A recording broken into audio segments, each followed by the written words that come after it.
Good afternoon, and welcome to the Football Manager series. And we're going to carry on with Crystal Palace, of course. Let's get this game loaded up. So, just as a recap, we're now in February. The transfer window is closed. Managed to get a couple of players in with the limited funds that I've got. We've got Stuart Armstrong, who'll be kind of a backup wide mid for me. Curtis Jones on loan, which I think is a huge coup for the club. And who else did I get? Where is he? I got Hans Hatterball, who looks a real deal, really. His passing leaves a little bit to be desired, but he's got all the correct stats to be a really good fullback for us.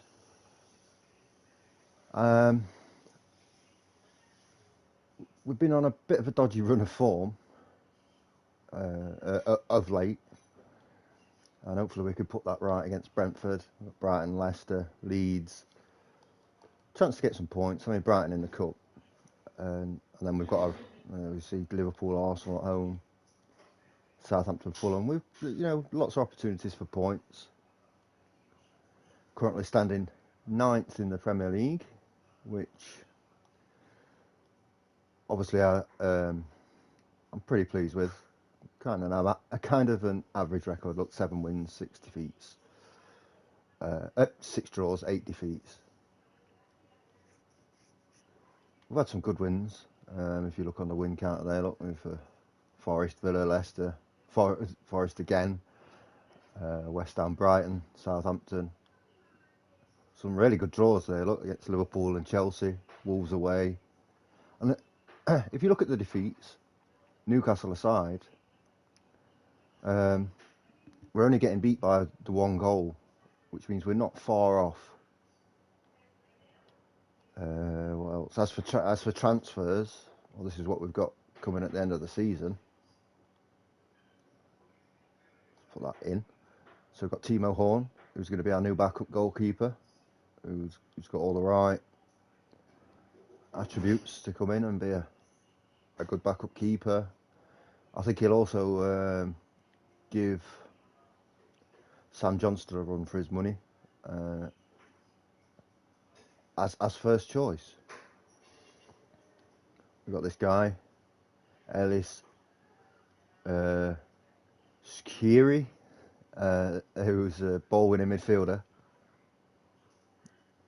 He looks very good, a 27-year-old Tunisian international, which actually means next season he'll be missing for part of the season because of the African Cup of Nations.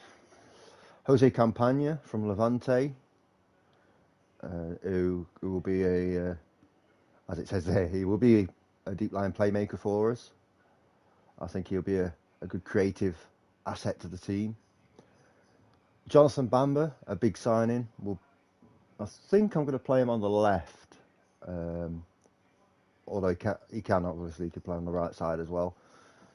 But yeah, another big name, 26, so good age. And then the big one, the player I didn't expect to get, to be honest, Marcus Thuram, who can play either on the left or up front. Has got great stats. Only 25. I think this could be a big signing for the club. As for finances, the overall balance is not great. But at the end of the season, obviously, if we stay in the Premier League, which I think we will, we'll get the TV money, and we'll be good for money again. Well, I say again for the first time. Then that's about it so far. And as I say, the next game is Brentford away. A tough game. Brentford are a good team. I do wonder, as I'm playing on the latest update, I wonder if Tony is suspended. No, he's not.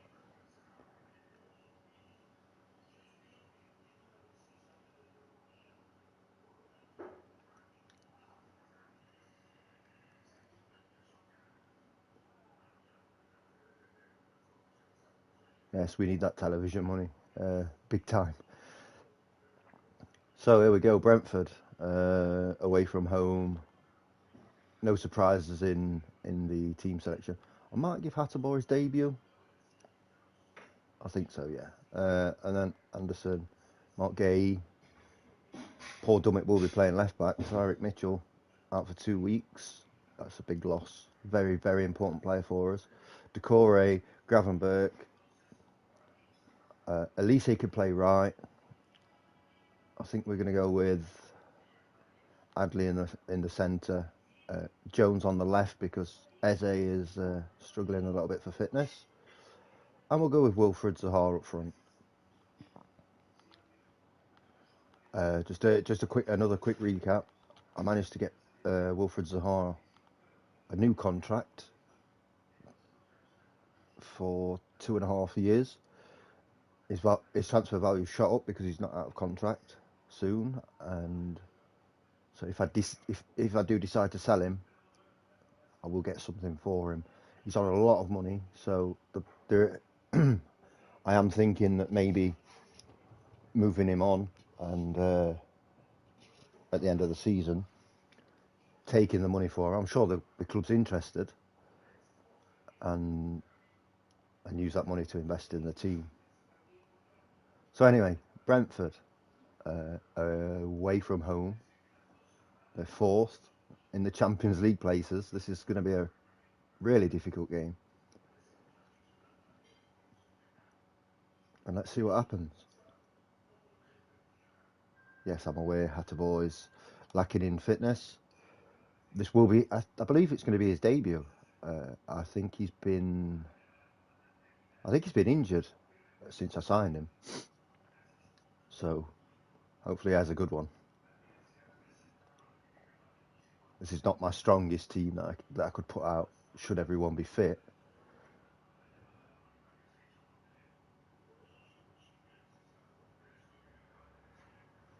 Just going to quickly check something. Yeah, okay.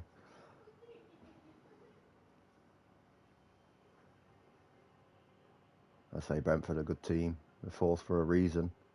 It's a great tackle though from Paul Dummett. Don't know what Jones is doing there. Gave the ball away. It's Brian Mbuemo. Is he going to square the ball? He doesn't need to. And that's 1-0 to Brentford. That's not the best start. Less than 10 minutes in. Yeah, this could be a struggle, this game. For all our early season form, I mean, we were 5th at one point. We have struggled ever so slightly. And I kind of thought that we would. We have dropped off a bit, but we've just got to keep picking up the points where we can. And try and, for me, we've got to try and finish top half. The board wants us just to finish in mid-table, just be comfortable. I'd say anywhere above, say, 13th, they'd be happy. Excuse me, but I'd like to finish top 10 if I could. Ref, how's that a pen? Come on now, behave.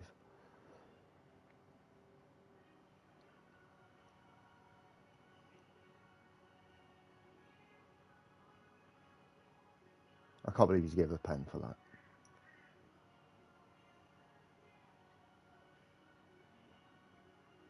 I'm glad he's put it wide, because I don't think that was a penalty at all.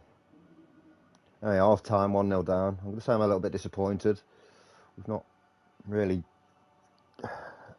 had any highlights, that's for sure. And here come Brentford again. Need to get this ball out and get a couple of shots or something. This is not good. I'm going to try and demand more from my players because this is unacceptable. You know, the levels that we're playing at right now.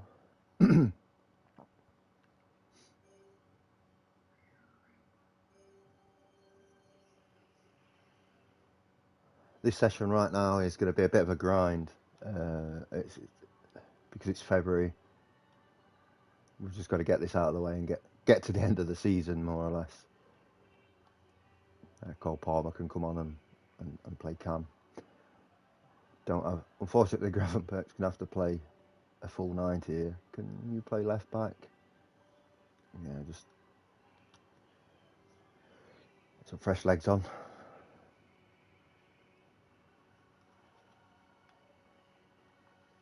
Come on, guys. Just one goal. That's all it is.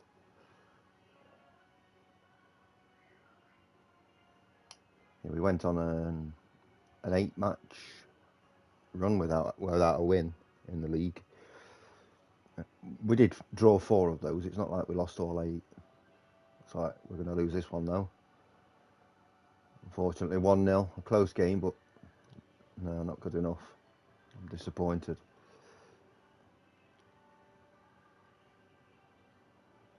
That puts us down to 10th. As I say, I think we'll be safe from relegation pretty easily, but we need to make sure. Next season, I see, has been a lot stronger, but we've got to get to next season, and we've got 16 games to go. I'm going to try and get through as many of those as I can today. It's quite early in the afternoon, so there's no big rush. Just our scouts consistently scouting the future transfers. Am I confident of beating Brighton? Yeah, I'm confident of beating Brighton. Confident of beating everyone, but whether that actually happens or not, it's another thing.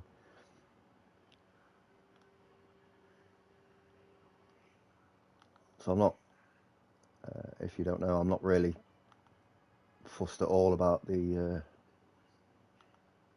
cups. It's not something I'm bothered about. Will Hughes is again suspended for cup games, which doesn't help. But yeah, the cups are. It's basically for me, you know, it's an unnecessary game. I'd rather do just well in the league, to be honest. Although we did get to the semi-finals of the Carabao Cup, we lost to Liverpool.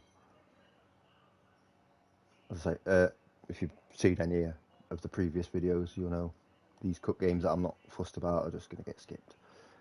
But yeah, we lost to Liverpool on penalties in the semi-finals of the Carabao Cup, and there we go. We're out of the FA Cup, which, as I mentioned, it's not the end of the world.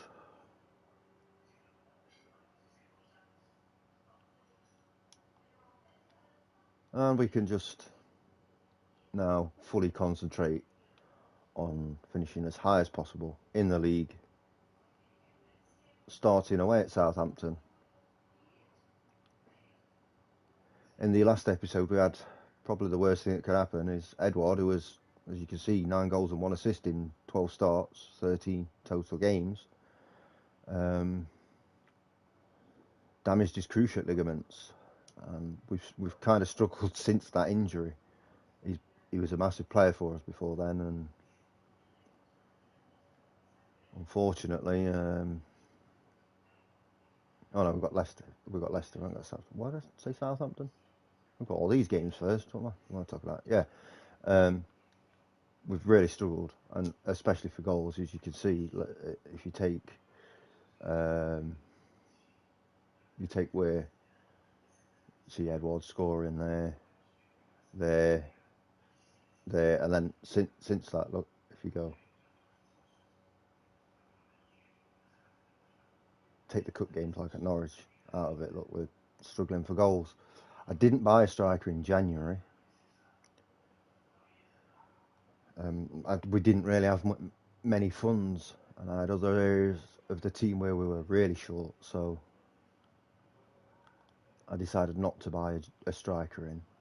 That could be a big mistake. Hopefully not, but it could be. So Will Hughes is going to have to start this game. Eze is going to have to play centre mid. We'll go with Elise Adley and Zaha in midfield, and Mateta can play up front. It's a bit of a patched up team right now. We've got quite a few tired legs, but after this game, let's have a look. Yeah, I've got a week off, so players can players can recuperate. So here we go, Leicester away. As I've just said, a bit of a patched together team. Let's see what we can do.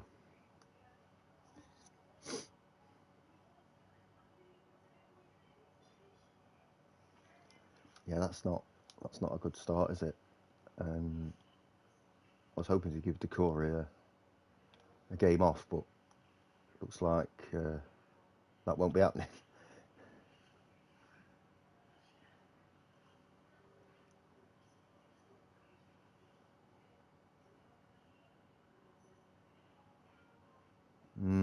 Could be onside. It was very close. Stanisic could have been playing him onside. Or he was just off. It looked very, very close to me. Although, obviously, I'll take that. Oh, it wasn't close. It wasn't close at all. Okay.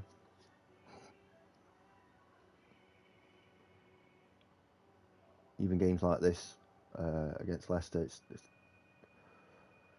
right now with the form that we're in, or lack thereof, it's quite worrying that they get through quite easily.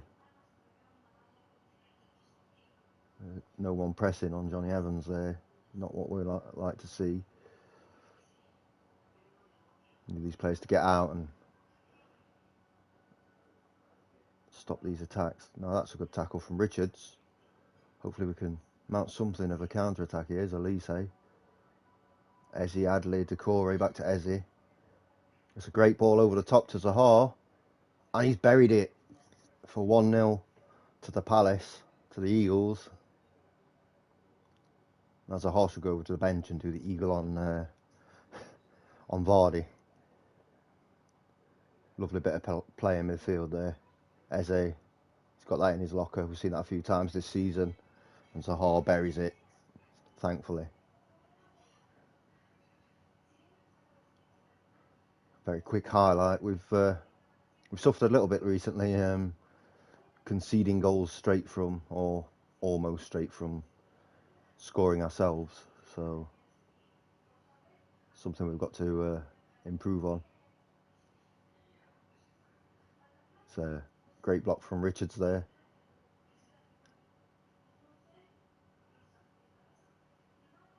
Madison plays it in. Stanisic gets it out nicely.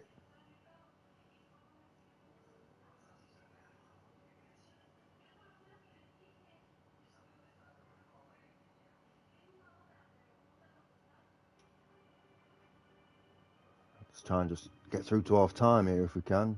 It's been a pretty boring game. Look. Just one shot on target all half. But boring games that we win 1-0, I will take. There we go, half time, 1-0. Must say, pleased with that. Let's keep that going into the second half, hopefully. Because with the two games we've got coming up, Liverpool and Manchester United, we're going to need to pick some points up as quickly as we can.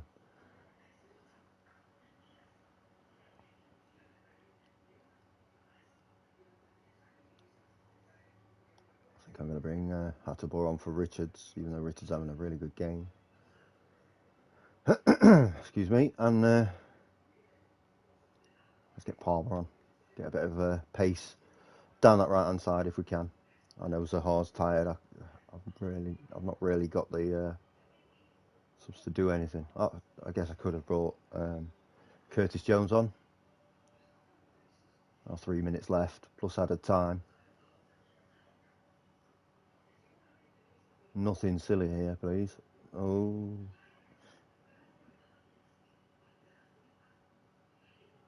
It's a good ball. That's a great header on. Can Palmer reach it? No, he can't. That's gave the impetus to Leicester City. That through balls on to Daka. Although Tete's going to take it all on his own. And he's put it wide. Ooh, ooh, ooh.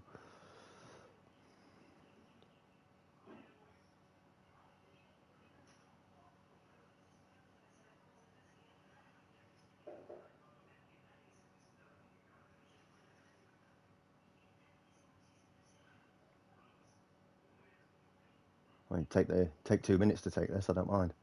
Ooh, very close from Adley there. Late corner for Leicester. No shots on target for Leicester so far. Ryan Kent with the corner. That's a good signing from Rangers. I assume it's Ryan Kent. Yes, get it away.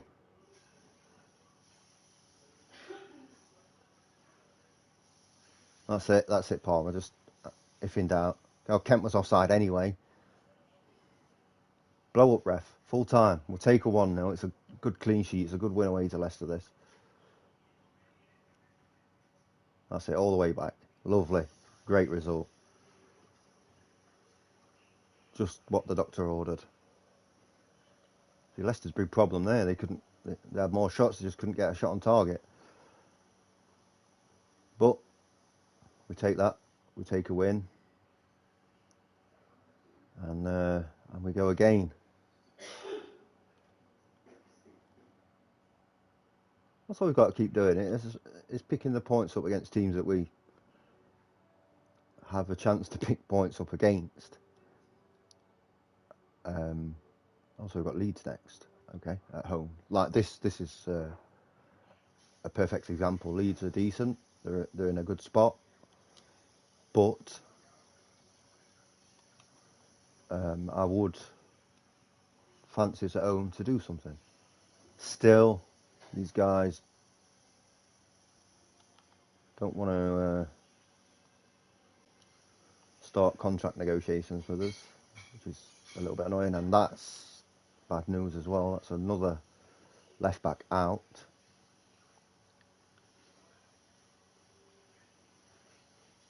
Mark Gay makes team of the week. I'm just going to have a look at his game worse. What? I'm just going to have a look at something here. I'm sure there's one. No.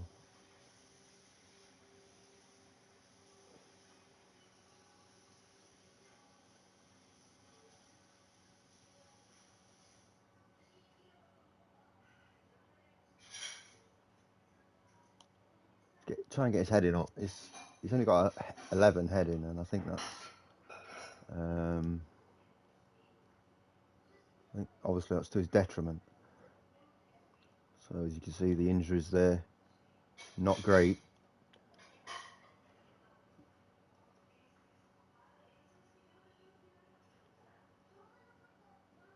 Right, Leeds at home then. I believe it's 3 home games in a row. However, 2 of them are Liverpool and Arsenal. That's, yeah.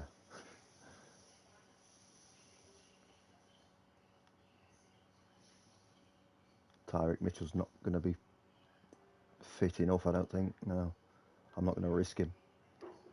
So we'll go Hatterball right back, Anderson, Gay, not Richards, sorry.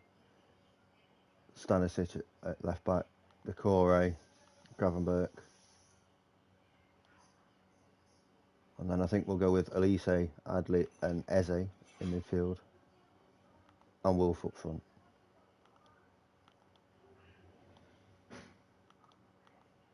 I'm looking at the team and seeing that next season we'll potentially lose Zaha, Decore as well, and the Tunisian that we're signing to the African nations. I'm not even going to put Mitchell on the bench. I'm going to let him fully heal up, and then we'll take it from there. So yeah, Leeds at home. This is a game that hopefully we should be winning, although we'll see.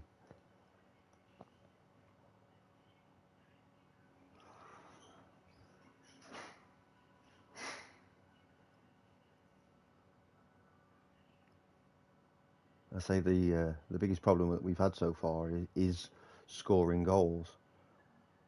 Since Edouard's injury, we've needed someone to step up and get those goals, and nobody has. I'm afraid we haven't got that consistent goal threat. Notto is through. Could be offside. Difficult to tell from that angle. He was offside by the time the camera was on him, but could be onside. He wasn't. He was offside. It's difficult to tell from that angle. I guess we'll see now with the lines. It was very, very tight, but that's a good line from the three there that were at the back at the time.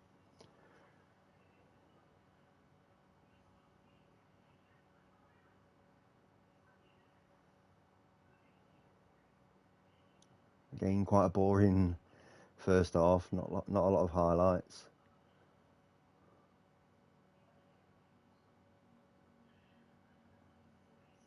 Here comes Elise. Ooh, hello. Bit of pinball there in the Leeds United box. And we've gone full Leicester from the last game. Look, we've pretty much dominated, but we've only one shot on target. I'm not going to be harsh on the team. I'm going to say that we're playing well because we are the dominant side. We've just not scored. Although, not a fan. I'll mention it every time. Not a fan of highlights from kickoffs.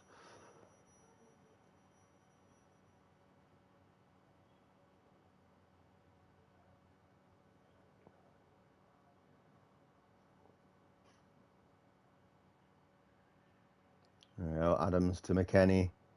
Oh, they've lost it. Gravenberch. Ezzy, what are you doing? You've got a better pass than that. And there you go. Oh, I thought it was in. I actually thought that was in.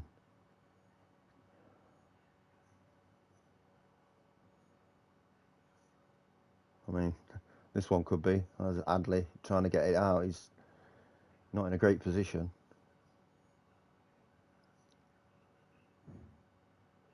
Well done.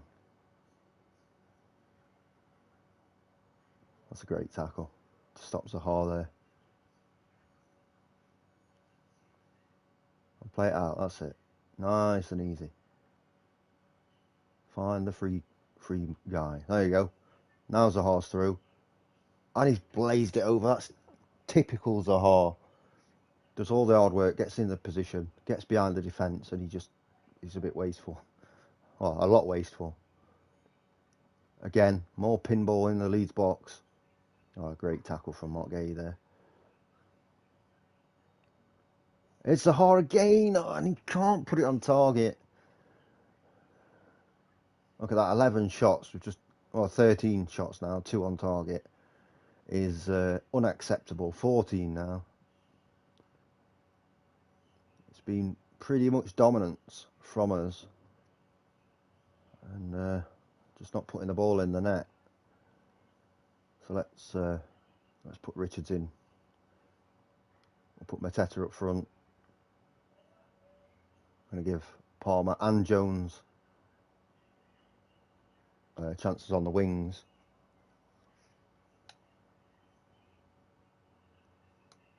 And hopefully they can inject a bit of pace, a bit of life into the attacking midfield.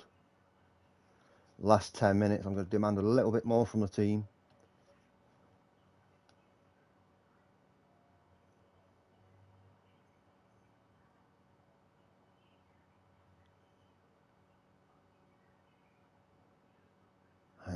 It's a point, and we've dominated, but it should have been 3.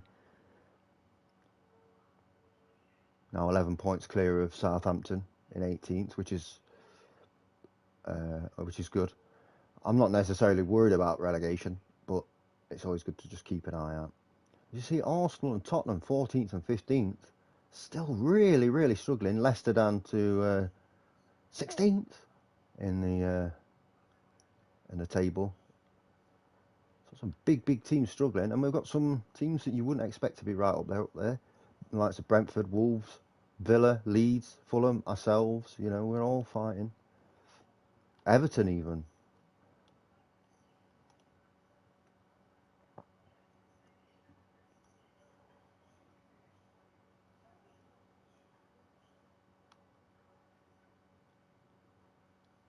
Will Hughes thinking about leaving.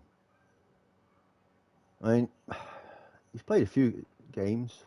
As you see, he's had 13 starts and 9 substitute appearances. Started 10 and 9 appearances in the as a sub in the league. I guess he feels he should be playing at a higher level than a mid-table Premier League team. I don't know whether I agree with him on that or not.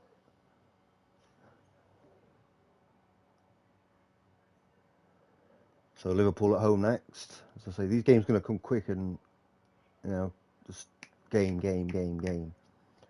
And that's what we want. We want to get these games done, get to pre-season, assess the squad, and go from there. I mean, I wouldn't be averse to selling Anderson, even though statistically I'd say he's my best defender. But if I can get like 40 million for him, I can do a lot with that. Anyway, so Sam Johnston, sorry, Stanisic, Anderson, Gay, Mitchell, Decore, Gravenberch, and we'll go Elise. I think we're going to go Palmer this game, and Esse on the left, and Zaha up front. You might ask me why I persist with Zaha rather than, you know, play Jean-Philippe Mateta. And I couldn't give you a good answer. I just feel like Zaha, he's got it in him. Do you know what? I am going to start Mateta. There you go. See, the team's got good links. Everyone's getting used to playing with each other, getting used to the tactical setup and my management style, and we've just got to get everything to click. As I say, I mean, it's pretty obvious. Liverpool, home or away, is going to be a tough game. I don't care who you're managing. It's going to be a tough game. So, whatever we can do in this game, if we can get even a point, won't be the worst result in the world. Although we are playing quite well so far, as I expect at Selhurst Park.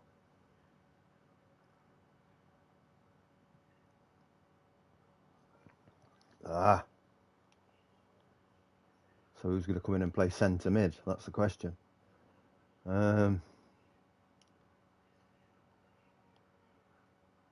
guess it's Adley.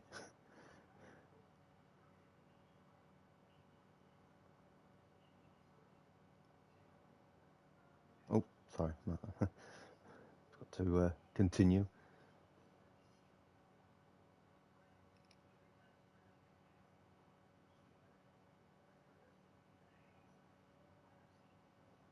Well, I got through to half time at 0-0. I would say, yeah, definitely pleased with that. We've just got to get this second half, do something.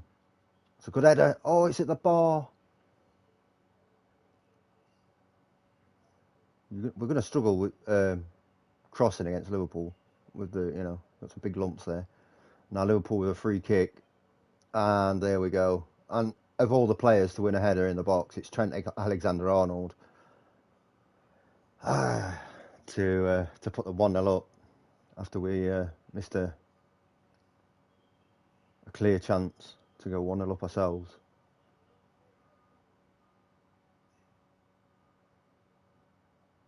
Oh, and again, we're going to struggle to win headers against Liverpool, and the ones we've won, I feel like we should have done more.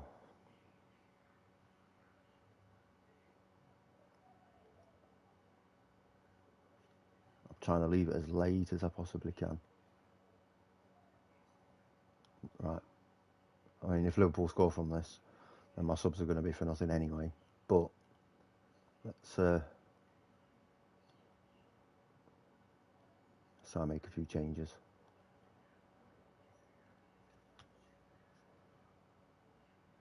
And they have scored from it. And Jordan Henderson wins the header this time.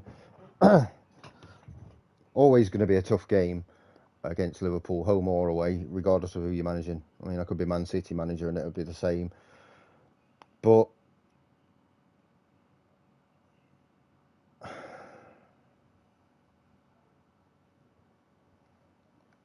it's a bit disappointing because I think, yeah, well, in the first half, a very even game, and we've had chances as well.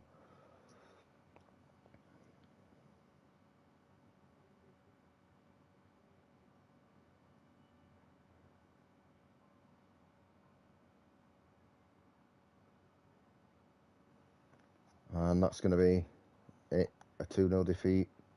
I'm going to say I'm disappointed because the second half was unacceptable, really.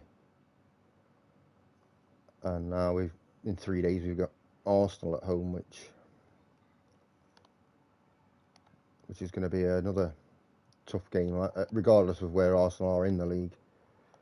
That's a big game, and it's a tough game. As you can see, look, struggling for goals. In our last 4 Premier League games, we've only scored once, and I think that makes it clear to everyone where the problem lies right now for us. I don't think. I guess we could put Cole Palmer there. Can Eze play up front? No. Curtis Jones go in. It'd be a false 9 though. It's not the way I like to play. We'll keep going though.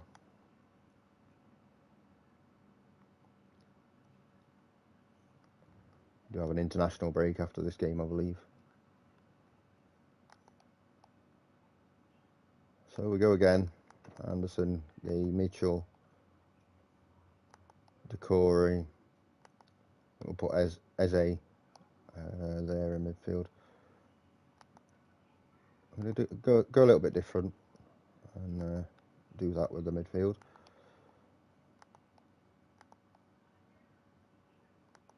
Gravenberch won't even be going on the bench just because, look at his fitness levels. We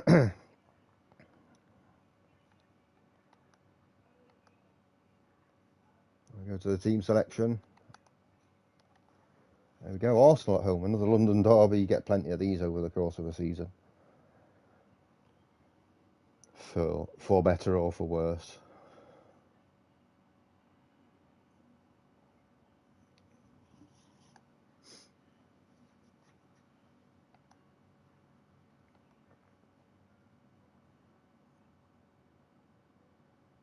Here we go, Eze with the corner. Near post, Mark Gay. He's put it in. He has actually put it in. And that's put us 1-0 up really early on. A fantastic corner there. Look at that.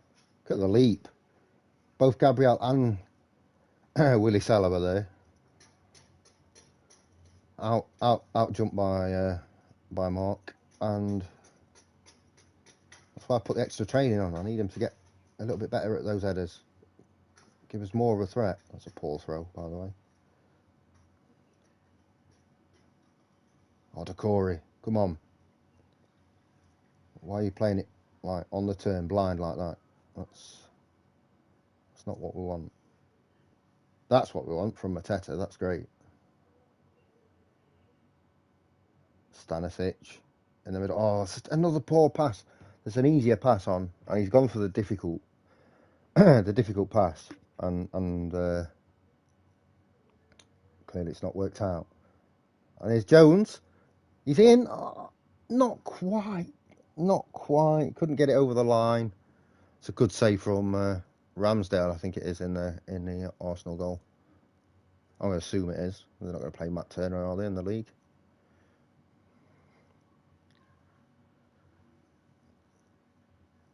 Well up. No. Oh, I was lucky there. They hit the heels of Bukayo Saka. There's Mateta. He's not got many options. Neither has Cole Palmer. Not a lot on there.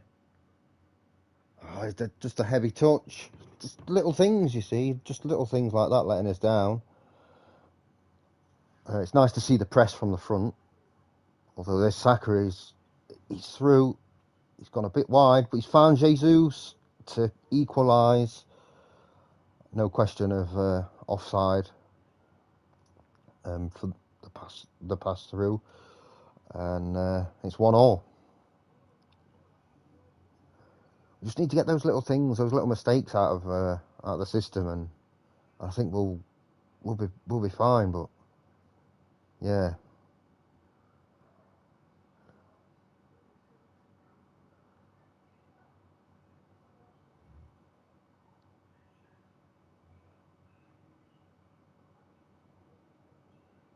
great press from Mateta. That's what he does, and it's through, and it's Cole Palmer, and he's made it 2-1. What a great press from the front there from Mateta, and a class move and finish. Look at that. That's what he's very, very good at that. Getting the ball back, pressing from the front, and it gives it a kind of an impetus to the whole team to press with him.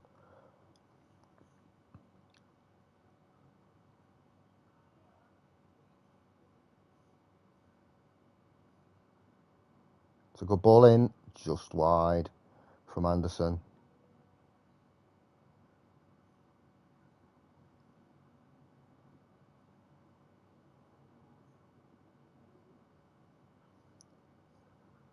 Time for one more attack if we can get it. But just be careful though. We don't want to lose it. And oh, there we go. This is what we don't need. Oh, what a tackle from Jones. Hadley's a bit wide here. He's played it in. Oh, Ramsdale. The MVP on my Arsenal save with my online save with my friends is Ramsdale. That's a great half, to be fair. 2-1. The question is, can we keep that up for the second half? Seems that we've recently dropped off during second halves and not played to our full potential. Ezzy with a good ball to Palmer, who's through. He's in.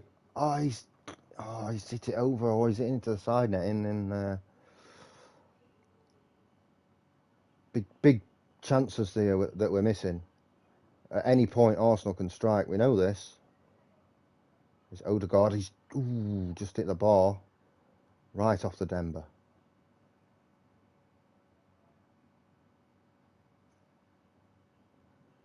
Quite a lively match. What is it? Eze, sort this passing out, mate. You are better than this. He's not used to the deep line playmaker role. Whoa. Yeah, good press. Is Martinelli onside is the question. Doesn't matter because Mark Gay is coming with one of the blocks of the season. So we try and make a couple of changes here. And put Armstrong on. And I don't think... Oh, at least he can play as a deep line playmaker then. So he can come on. Oh, this is begging to be hit. Oh, he's gone across to Partey. Oh, what a goal. That's the equaliser for Arsenal. I was expecting Saka to hit that. I think everyone was. And he's caught us all out with, quite frankly, one of the goals of the season. Nobody marking him.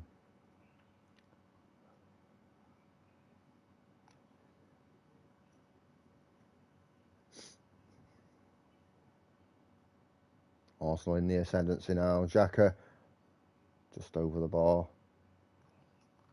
I'm going to tell the guys to just focus up a little bit here.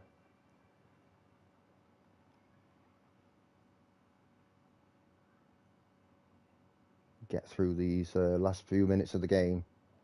There's Elise. What's he going to do? He's lining it up.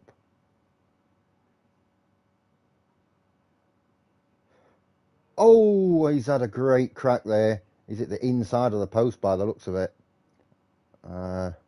Full time, a 2-2 draw with Arsenal. It's not a bad result, regardless of where they are in the league. The strength of their squad, and that's put us on to 32 points. And more points in the bag.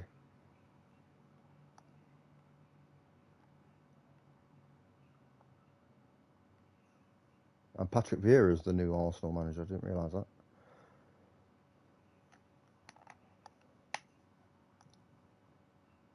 And the Carabao Cup review is in. We did well.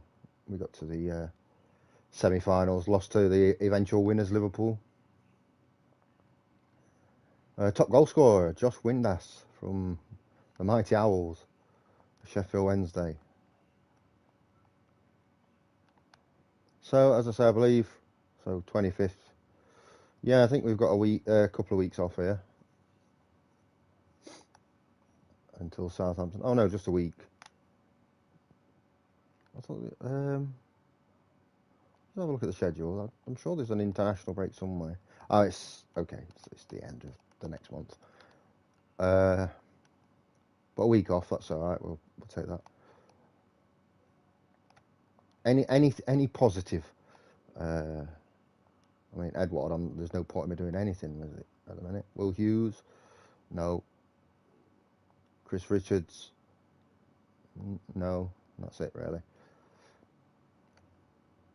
So our schedule for March is pretty light. Southampton away and then Fulham at home, and Tottenham away. Again, we just got to keep going. This is a potentially a that's annoying. 3 to 4 weeks for Anderson. This is potentially a run of games. That's good. Where we could maybe get some momentum and some points going. So if I take this down to that gives us 11.8 plus a guaranteed 24.5. Because we are gonna need to make changes in the summer. Of course, there's going to be money coming in for players as well. I fully expect money coming in for players, and we'll see what we can get. I'm going to be looking at trying to strengthen the defence, and if we can get a striker in, I'll be very pleased. I think the midfield is set. I think we're pretty good for midfielders, especially given the players that are coming in. But 1 or 2 in defence, and definitely a striker. We desperately need a striker that's going to guarantee us 15, 20 goals a season.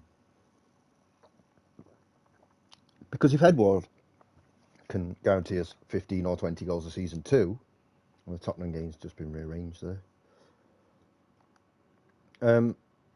Then we're laughing. You know, I think we'd be a lot higher up in the table. So Richards will be playing, Mitchell at left back, Decore, Gravenberch. I did like the midfield in the last game, but we're going to go with these 3.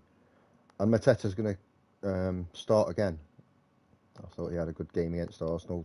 The press from the front was very nice. I don't mind Elise off the bench again. So here we go. Again, 6 subs. We've got players coming soon, coming back from injury soon, so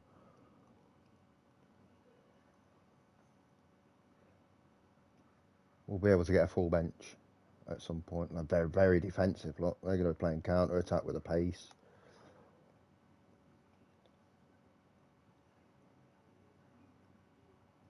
A struggling Southampton side, so we should be looking to.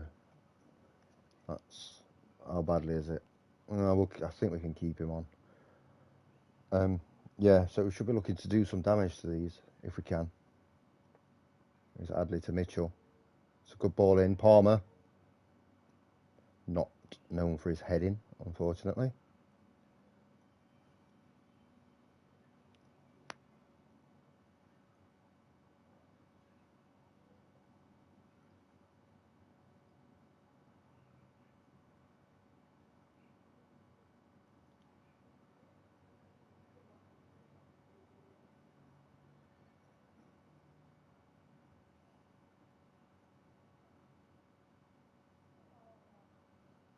Okay, so much the better team in the first half. Again, no goals.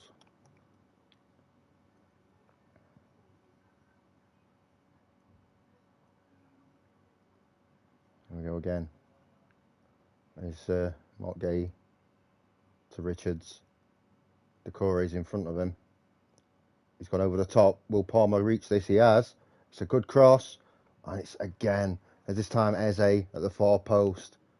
Another player not renowned for his heading ability has not quite been able to put that in. Southampton on the attack, but Gravenberg doing his job there. Mitchell back to Johnston. Is he going to go right? No, he's gone back to the left-hand side to Mitchell. He's not got a lot on. He has found Adley, who's got it through. It's Mateta. Oh, is it the post? Is it the beams? Oh, incredible. This is, you see, this is the difference from earlier in the season and now. It was a terrific move back to front and couldn't get it in. And here comes Southampton. There's Maitland-Niles from left back. Ward-Prowse is always a threat. Look at them playing like Barcelona now. That's it, get the tackle in. Oh, Orsic is through. He's put it over. Yeah, I know we've got some tired legs out there. I really want to play Jones in defensive midfield. I don't think so. So we'll do that.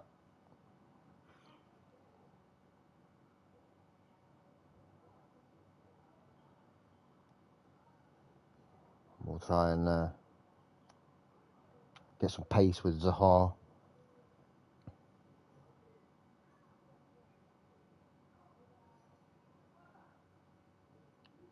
Last 15 minutes of a game that, once again, we've been in the ascendancy in terms of both possession and chances created.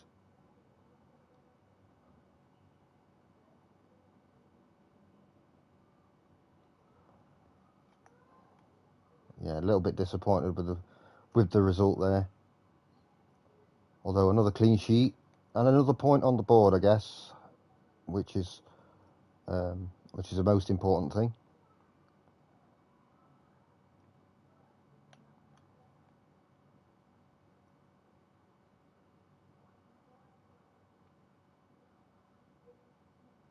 All these add-ons are getting a little bit annoying right now. So Fulham at home next, which will be our last game in March for what's that, 11th, 20 days, I think, without a game. That's or 21 days, so 3 weeks off. Just what the doctor ordered, probably, to be fair. Although Fulham, look, are playing quite well. They're above us in the league anyway. They're in 9th. Big mid-table battle. Yeah, I mean, I'm happy with the progress that Mateta is making. He's clearly a good player. It's just he needs to put the ball in the net a bit more regularly. So Elise will miss out on the Fulham game by the looks of things.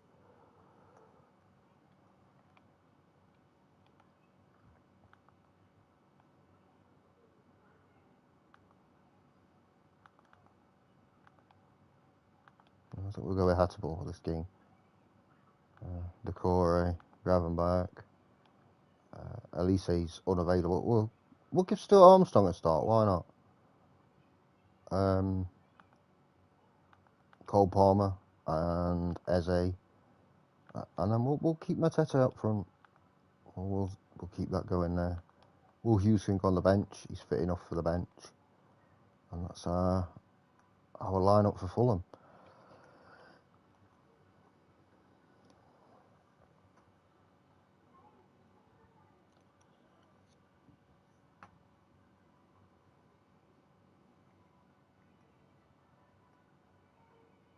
Oh no. Oh no, not straight from kickoff.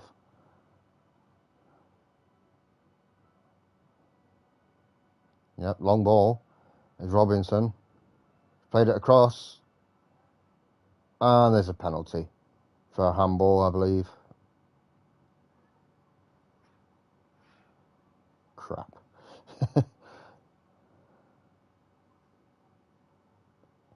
Yeah, less than a minute in. Penalty. Wilson's going to be taken. I'm surprised Mitrovic isn't on it, but okay. Now it's an uphill battle from here.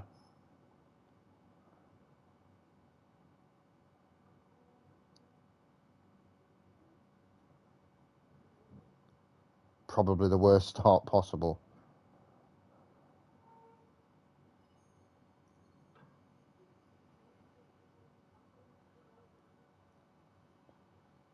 See, that one-touch football was was working very well for us earlier in the season. Not quite at the minute. Need us to get up and press here. We've only got 3 weeks off after this game, so might as well use that energy. And it's Eze storming into the box, and he's just missed. I think that's a save from Bernd Leno. Eze front post to Gay, I would expect, and it's not quite. There's Decore, Gravenberch, and that's the end of that. Action-packed first 10 minutes. Not in the way we wanted, though. Playing some good stuff. We've had more of the ball. We've had more chances. And we've had more injuries, of course. Yeah, Adley comes on.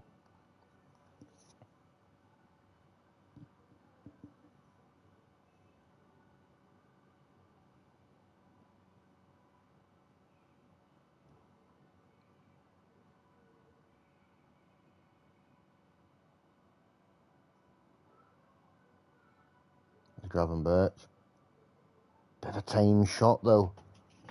That's not... Yeah. Oh, not another one. Come on. Yeah. I'm going to swap Curtis Jones and Eze around.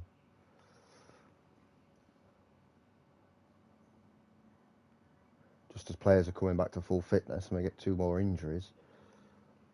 So half time, 1-0 down. Yeah, disappointed in that. That's not what we needed. This is a very winnable game. Don't get me wrong, Fulham are good. They're in the position they're in for a reason, especially at this stage of the season. But you know, we should be looking to beat these at home.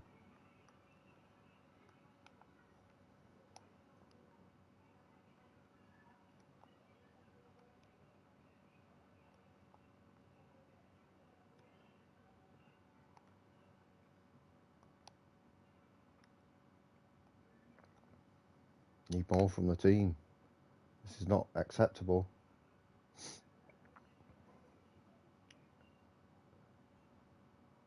To not pick up any points in this game would be a big disappointment. Decore, he's played it to Adley. Oh, and a great save from Leno. Again.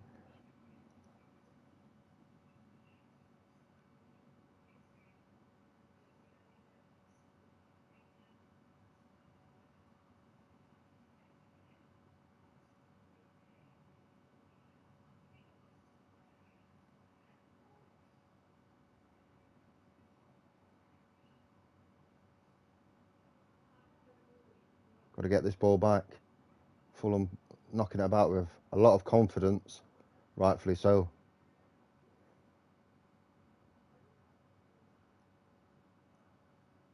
Well, now they've got a run on the inside. He's going to cross it into Mitrovic. No, somebody is though. Oh, it's Harry Wilson. And that looks like it's going to be game over and a 2-0 defeat. That's really hard to take. Yeah.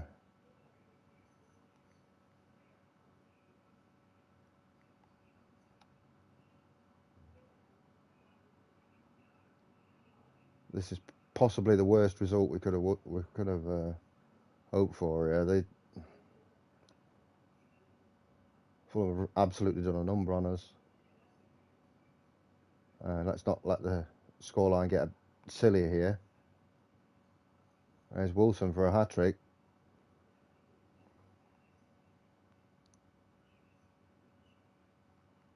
I'm going to have to be angry now with the team. It was far from the desired result. Down to 12th.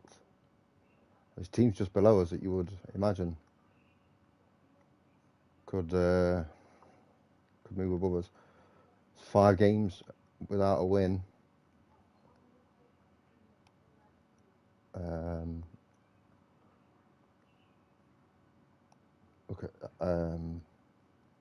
Look at our position in the league. Oh, not Man City. We don't care about Man City.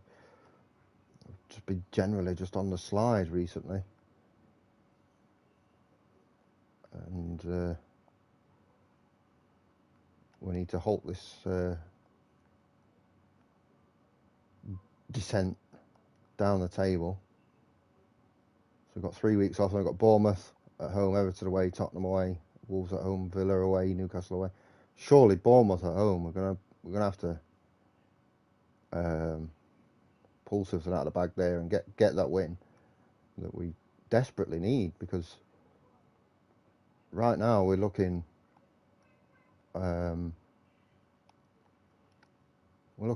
proper dodgy, and Edward's still not going to be back till the end of the season. We've got to do it without him.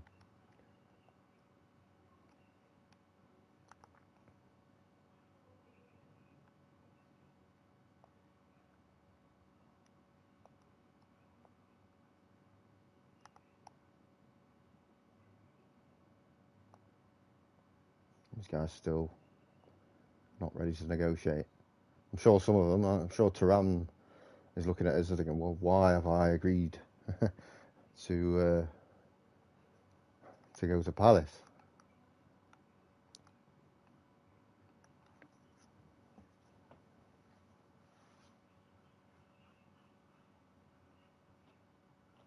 So we're 12th in the league. We've played more games than a lot of teams, some of those below us as well. You know, Tottenham, Everton.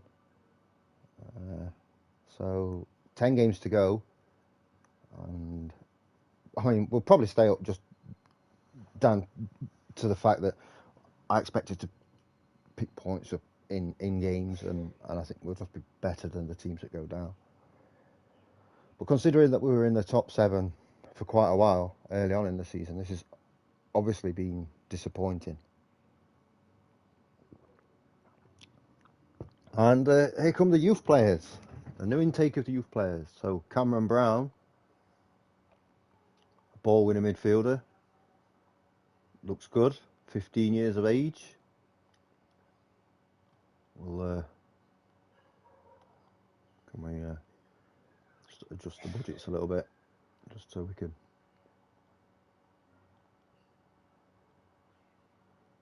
Are we not allowed to give him more than 190 quid a week? Is that?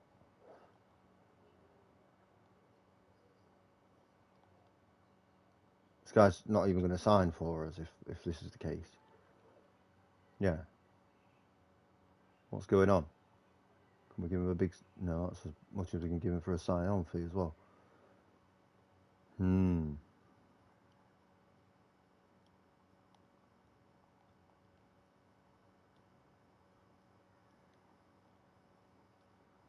do have the Oh, that'll be why. Why has the committed spending gone up that much?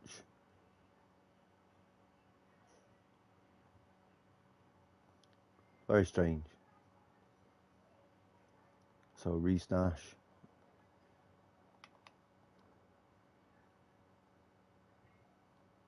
Again, we're not going to be able to offer these guys what I want to offer them.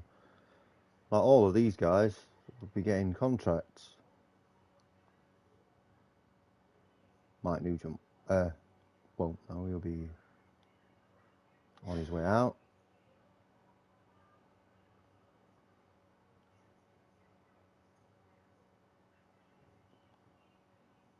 All these guys can go.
No, we've not got a bid in.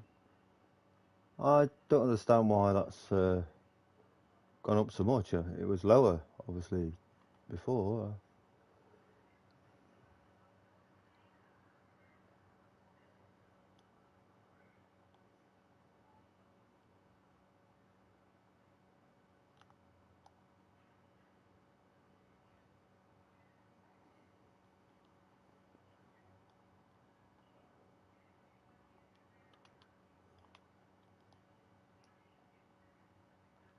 At least we can give this guy a full-time deal. That's good. Bang it, sort it by potential.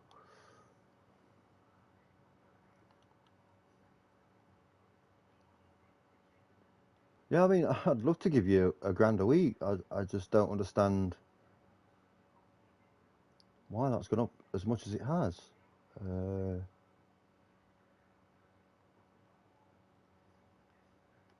Very strange.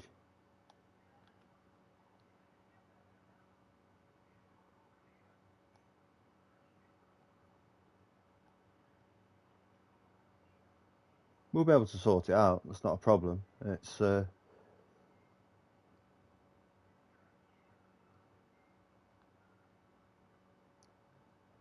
it's just weird that we were well below before, and then we're well above.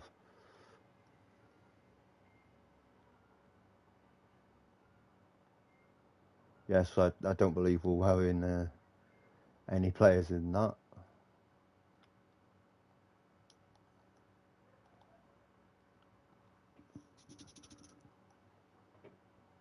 We'll take on Bournemouth then.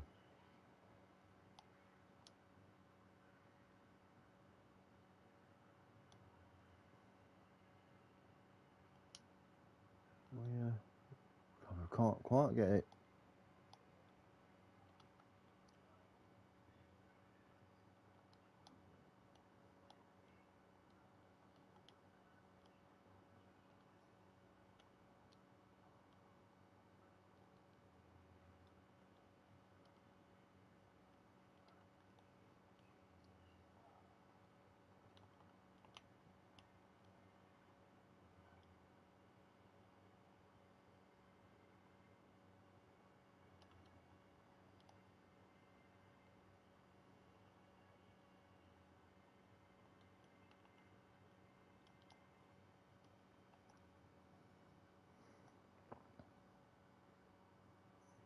Oh, annoying because we've got some good prospects.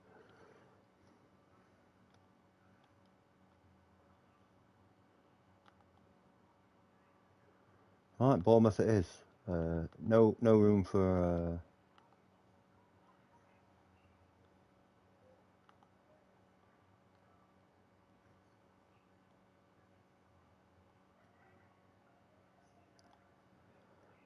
no room for any rotation players.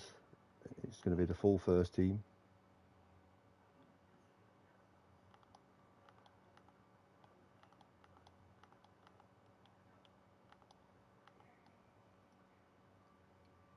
No broken lines.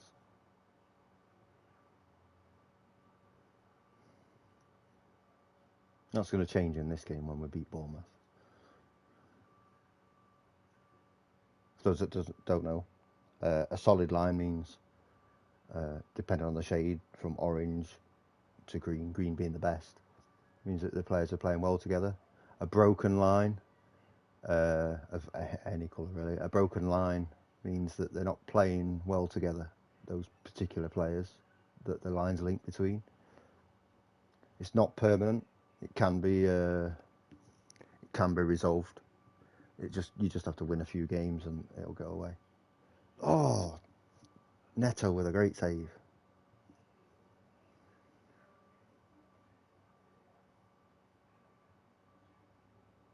You have to look at this and say this is a must win game. We can't be drawing this. Certainly can't lose it, but we can't even really be drawing it. We need to win. As Eze has put us 1-0 up with his 7th goal of the season, a great assist there from Gravenberch, and Eze with a little kick ups as he's running. Thinks he's playing FIFA. Look at that. Boom, boom, boom. Class goal.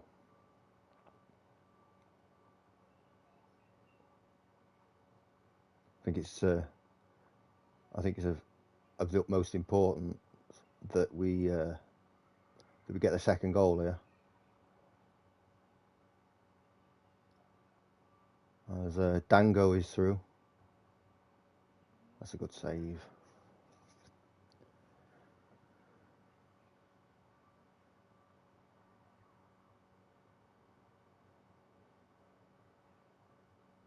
Elise with a free kick. Played it in back post. That's a great save again by Neto. He's keeping his team in this.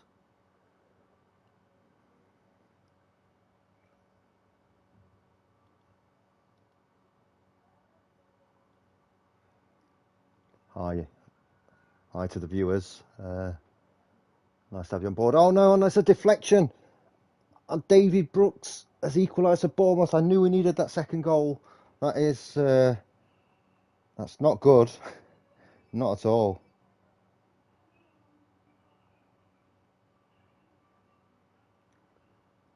Wow, that's very, very disappointing.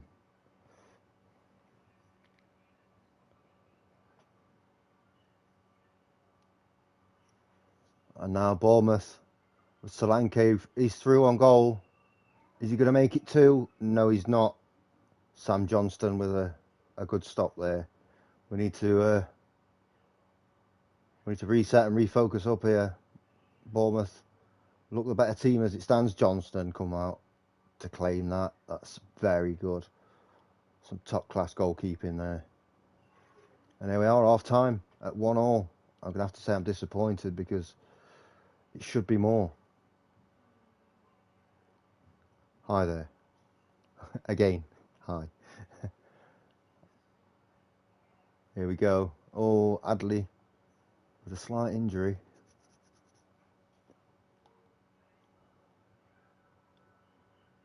We're going to try something a little bit different today. We're going to do this.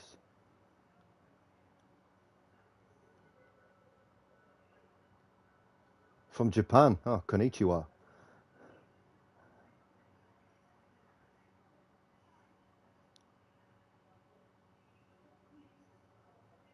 Smith over the top. Johnston with a good stop there.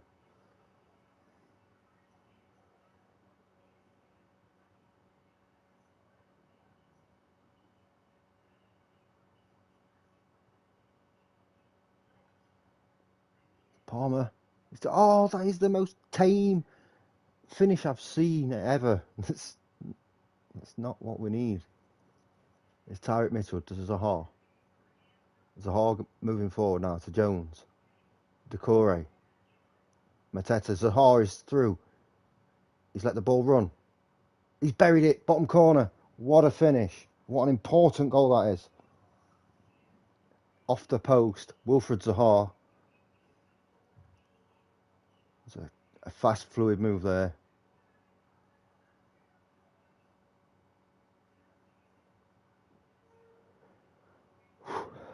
Pressure goal. Now we need to keep this lead. There's Dango. He's been let off the chains, so to speak. Oh, Mateta, great header. Ball through to Zaha. 1-on-1 with the keeper. Takes it round the keeper for 3-1. Another assist from Curtis Jones. Wilfred Zaha makes it 3-1. Unusually clinical from Zaha. But we take that. That's put us 2 goals in front here. And that goal could well have secured the 3 points. A much needed 3 points as well.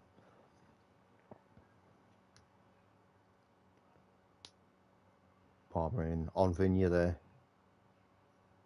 Mateta again. Big man up. Winning those headers. Zaha to Decore. Ooh.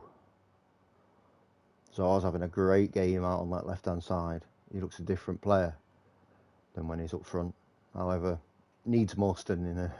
He's had to play up front, and he will continue to have to play up front for the rest of the season. And Decore, a little bit tired. He's got 5 minutes in him.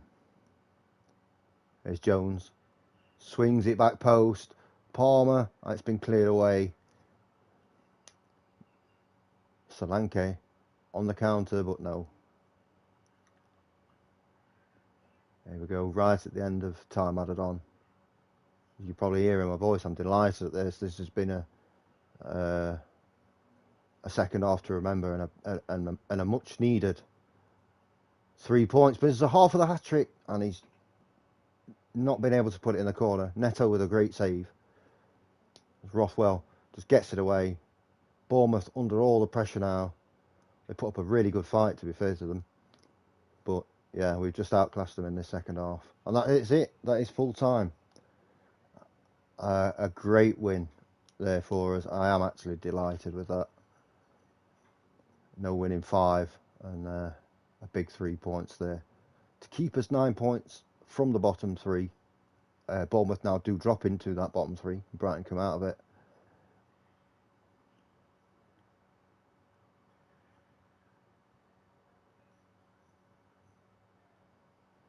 Yeah, classy Zaha. Absolutely.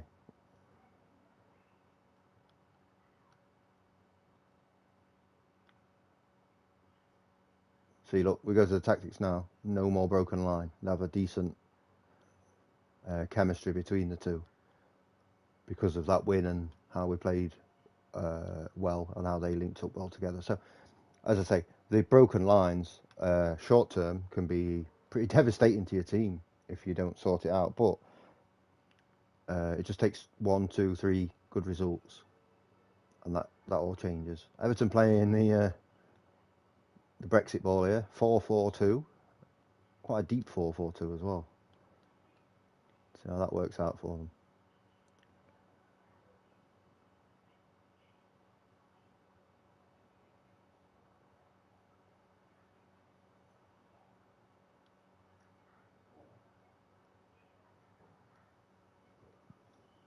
Jones with his assists and Zaha with his goals, making team of the week. Oh, look, it's gone down again. Look. What the F?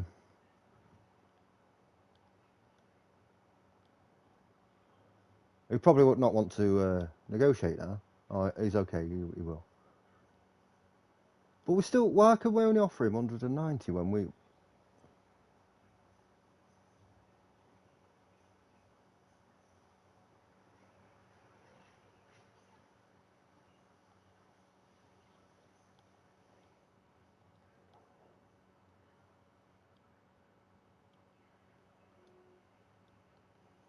I don't know. These are good, really, really good youth players that with a few years out on loan to develop and everything, we could do things with, but for some reason can't get them.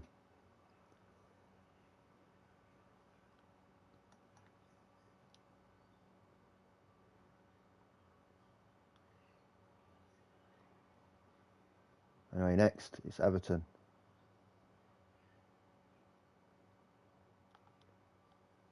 In a big game for both teams. Obviously, Everton won't be wanting to drop down into that dodgy area, you know, the 15th, so they don't want to be dropping down into the relegation zone or near it. I'm actually going to start both Zaha and Curtis Jones this game because they both played well enough to deserve a start.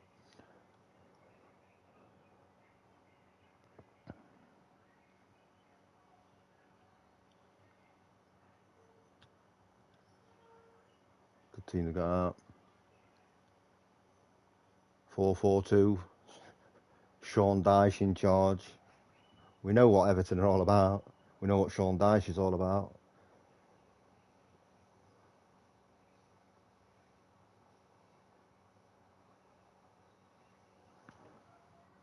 I'd say I've not done any better than Roy, but I don't think I've done any worse either. And there's Anderson. Oh, what a goal. 1-0. Save from Pickford. Just palmed it right back out to Anderson. And bad news for Everton. It's 1-0 to the Palace. Look at that, the volley. Boom. The reflexes there. I don't know what they're bothering about the goal line technology from the first one for. The second one was definitely in. His first goal for the Palace. But here can Everton on. James Garner from a wide free kick. A little bit like our goal. And that's something that's dogged us all season. Is conceding right after we score. That's another thing that's... And there we go. Oh, not another one. Another highlight straight away.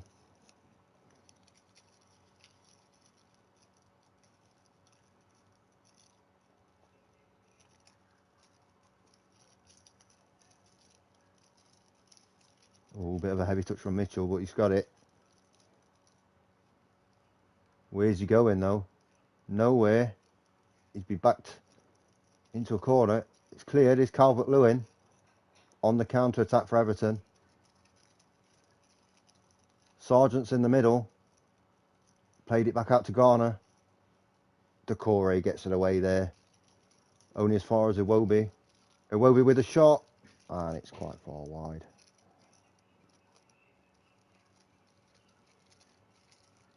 There's Zaha tackled. There's Patterson. Zaha trying to tackle again. Tyrick Mitchell keeps it in. Gay to Gravenberch. That's a good pass over to Elise. Can't quite get it. Jones has it down to Decore. Jones with a shot. Just over the bar. As a Liverpool player, you would think that Jones would be itching to get something out of this game for us. There's a heart of Mateta. Out wide to the right back there. Bolt, no, and the overlap's on. At least he's not looked for it. He's looked to cut inside and go to Zaha. Zaha in the middle. Oh, and there's Jones. There's Curtis Jones. His parent club, Liverpool, will be absolutely delighted. Zaha and Jones again linking up like they did against Bournemouth.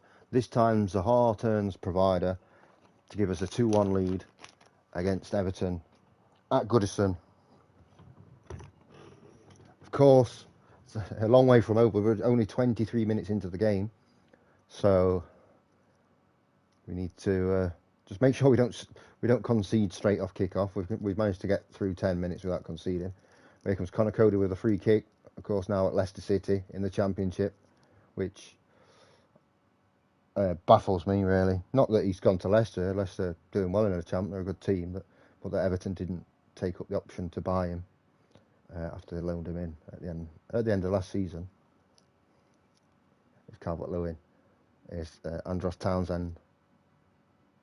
Santi Mina. Oh, it's Yerry Mina. Sorry, it's Everton player. Oh, my bad. Elise to Zaha. Mateta is offside there, I believe. Although the ref walking away, so maybe it wasn't Zaha that won the header.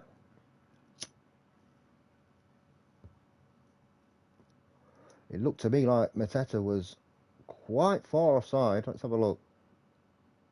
Yeah, it's Patterson that's headed it back across, and the goal will stand to make it 3-1 to Crystal Palace.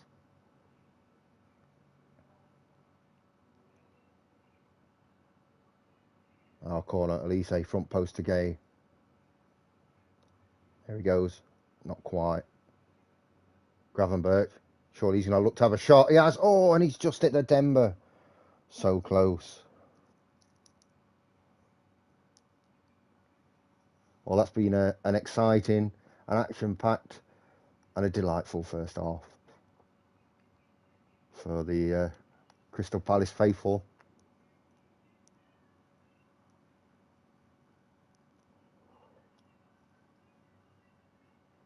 Elise with the corner again.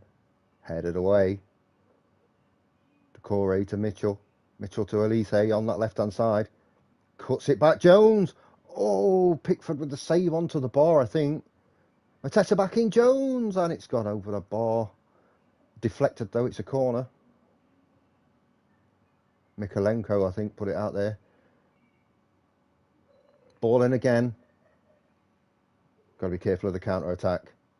There's Dwight McNeil. He's got that pace. But so has Zaha. Zaha could keep with him, hold him up just enough. And he has. He's held him up just enough, just long enough that the team can get back. Elise trying to put the tackle in. And it's a header in from Dominic Calvert-Lewin to make it 3-2. This game is far from over yet. It's his 50th league goal for Everton there. It's a good tackle from Elise. Unfortunately, it's gone straight back to Everton, and a great cross and a great head. Again, far from over this game. We have got reinforcements on the bench, should we need them. And I think we're going to bring them on. So, Eze's going to come on. And I think we're going to put Palmer in the middle and Adley in centre mid. I'm even going to put Dummett at left back because I think he just shore us up defensively a little bit.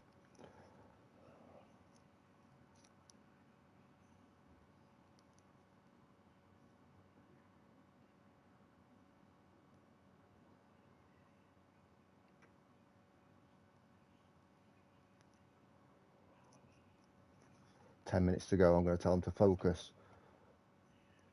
Try and keep hold of this lead. We've been much the better team, and we've played some really good football as well. If we didn't come out with a win here, I would be bitterly disappointed. Everton, look at them putting the challenges in now. Just Brexit means Brexit for Everton, and that's a brilliant win. 3-2 away. Very pleased with that. Not quite on the delighted level, but that's 2 wins on the bounce. I think is that back-to-back wins. Bournemouth and Everton moves us up to 12th position, 39 points.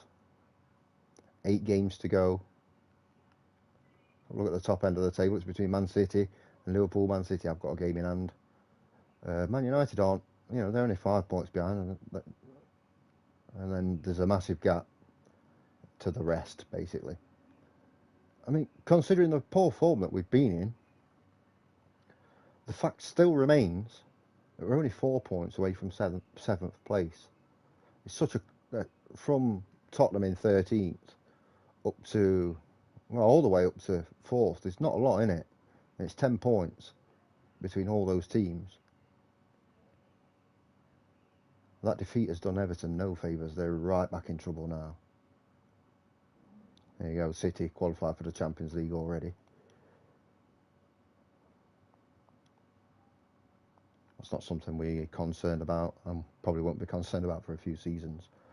So Tottenham away. This is the rearranged fixture from March,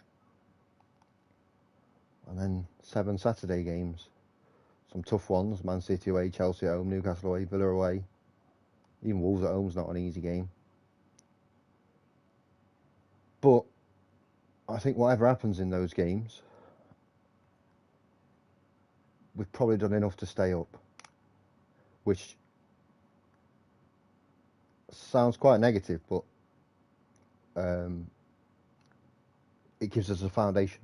It gives us a foundation to build upon, and that's massively important because we'll get that money, that Premier League money, for next season. We'll be able to do a bit of recruitment and get the players in to improve the squad, and then be looking up the table rather than down it. Again, I could do with some of these. Not like, I know it's a sell-on clause. Sell him.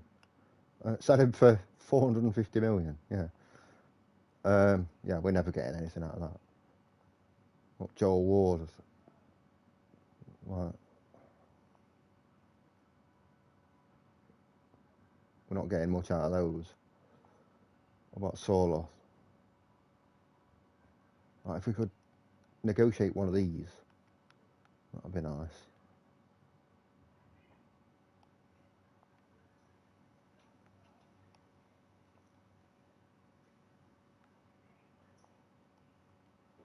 We'll see. Anyway, Tottenham away. Now, do we use this as a throwaway game? I know Tottenham could go above us if they beat us, but I don't think we do. I think obviously we try and win it. So we'll go again with basically the same team that we put out. A lot of the new signings, like Hatterbohr, he's played 7. He's not played a great deal. Dummer was always going to be a backup, to be fair to Mitchell. Who else did we bring in? Stuart Armstrong, 7 games. These guys were never going to play every week. The whole point of them coming in was to provide depth for the squad, and they've done that, well. When they've been called upon, they've done a good job. So here we go. Tottenham away.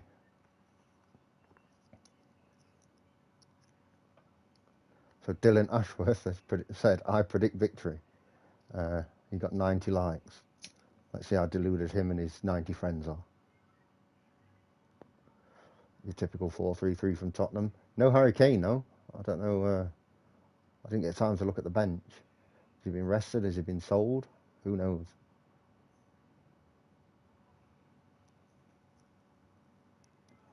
Decore. In the middle is Elise. It's bouncing around. Ooh, not quite. Son clears it.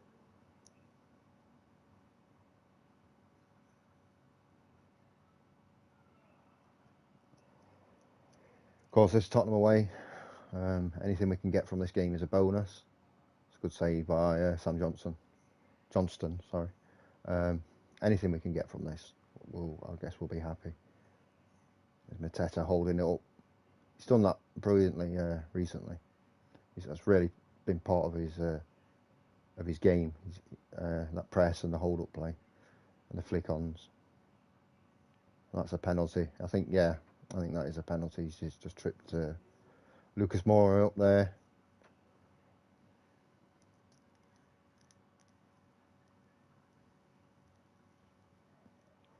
There you go, penalty awarded. It's not often you see them not awarded. I've seen them occasionally not being given on the game, but mostly they do. Richarlison buries it. That's 1-0 to Tottenham after just 12 minutes. Not the start that we wanted. But We go again. We've not played badly. It's Eze. Mitchell doing a job there, running his socks off down that left-hand side as he does every game. Gravenberg into the middle. Adley. Oh, he's hit the woodwork. It's a great chance. We've had as many shots as Tottenham. We just can't get them on target at the minute. Stanisic plays it in. Headed out. Mitchell's there. I don't know what he's doing in that position, but he's there to win it. And, ooh, just be careful there, Ryan. There's Decore. Elise. He's got nowhere to go forwards. Decore has, though. It's Eze to Mitchell. Oh, it's just a heavy touch there. Got a bit excited. You don't see Mitchell up there getting into the 6-yard box very often. Oh, Elise was offside there. It was a good ball. Oh, but he's not now. And it's 1-0. 1-1, sorry. I'm getting overexcited. So he let play on. He did the right thing. The Tottenham player touched the ball.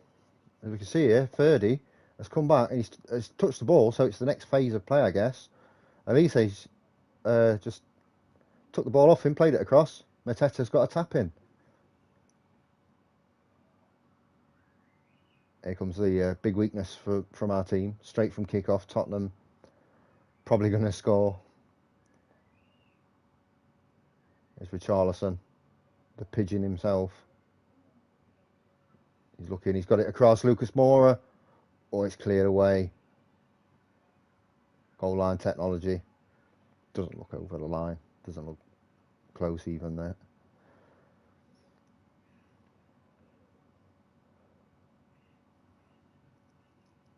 Son with the corner. Out by Decore. Adley poor on the ball there. Sloppy. Danjuma's in. And it's a great save from Johnston.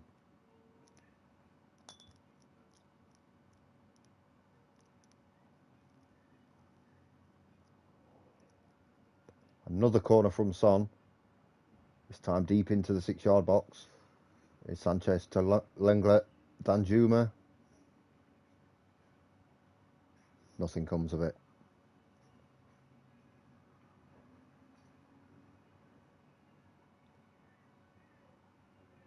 It's a free kick to us now, to Palace. Back post. Big head from Anderson there, but over the bar. Not good enough. One apiece at half time. Got to be pleased with that, especially with the poor start that we had, giving the penalty away early on. Elise again in that danger area with a penalty. With the free kick, sorry. That's a good head, but it's not quite. Lloris with an easy save.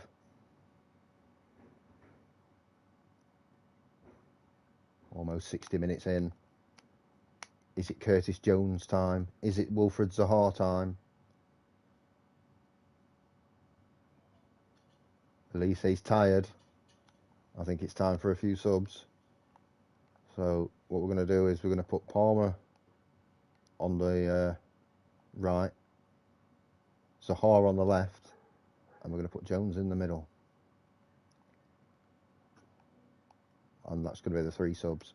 We're going to change that attacking midfield. If we can get to them, a bit more impetus in the midfield. We already know that Jones and Zaha recently have had a great partnership going on.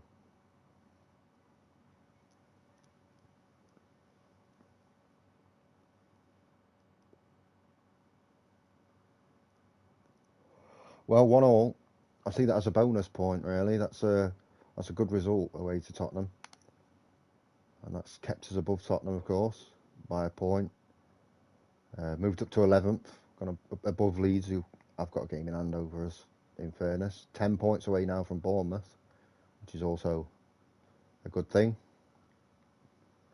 What we don't want is all these bloody clauses.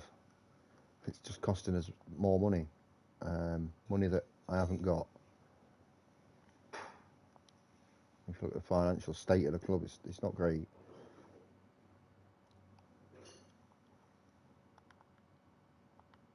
want to get these. I might as well start training these guys up because they're ready. So this guy can be a supporting fullback and double intensity. Let's get him training. And Kofi Kingston can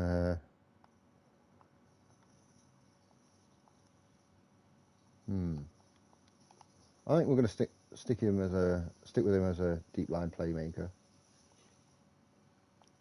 Again, double intensity. We want this guy. I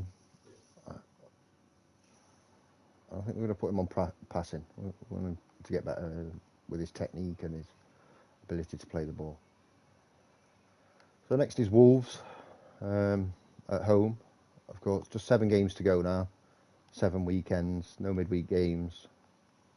So it'll be a case of strongest team out and just get these games over and done with, more or less, and get us into the end of the season. I know we've been going 1 hour 42. I'll keep going. This might be a long one. As I say, it's still quite early, so we're good to carry on for a while. So we'll stick with the with what we've got. I'm going to put Cole Palmer in the middle, and Mateta can go up front.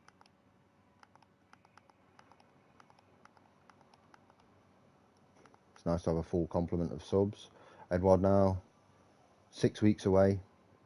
He might just get back by the end of the season, in fairness. He has regressed as a player, as you can imagine, of somebody with a cruciate ligament injury. Anyway, Wolves, let's go. At home.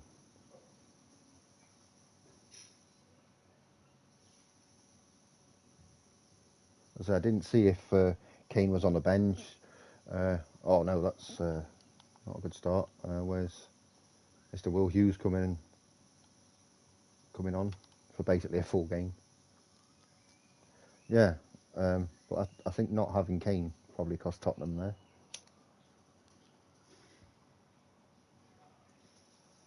Here's Anderson. Oh, that's poor from Palmer. Pablo Sarabhi's got it on the wing. We know he can whip one in.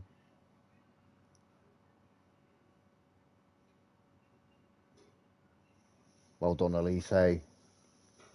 Not well done, Elise.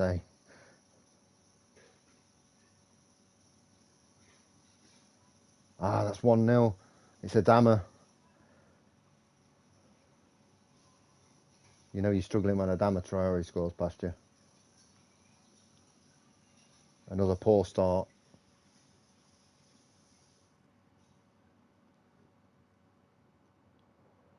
We're kind of getting dicked by Wolves at the minute. We need to get out and make some chances of our own.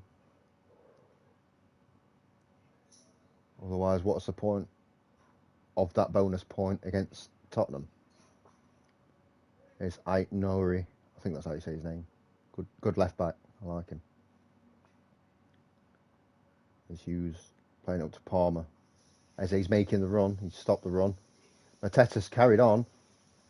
He's through. He's on goal. He scored. It's 1-1 with the assist from Cole Palmer. What a ball, by the way, over the top.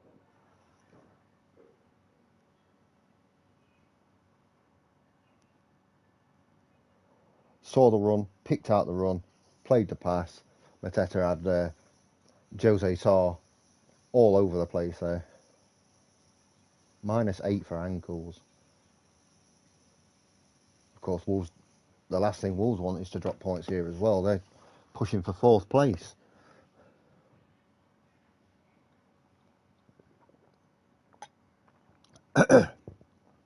Elise free kick, always in that same area where he takes them from. There's Mitchell. He's been tackled there though. Staying up to press. It's a risky strategy. Very risky. Although he's got back really quickly. It's Alex Scott, who I believe will sign in January. A friend of mine, John, loves to sign him from Bristol City. And he's a very good player. Right, so 1-1 at half time. I'm going to say I'm pleased with that because they are currently at the start of the game they were fourth. They've lost a position because they're only drawing to us. But yeah, so far we can handle that. That's not too bad. It's quite an even game. Wolves had a bit more possession than us, but we've had better expected goals. Decore's getting tired quite early now. Don't really have a replacement for him unless I bring Jones on and then swap him with Hughes like that. And I think we're going to bring Zaha on and get some pace and get him for Armstrong. I think that's what we'll do.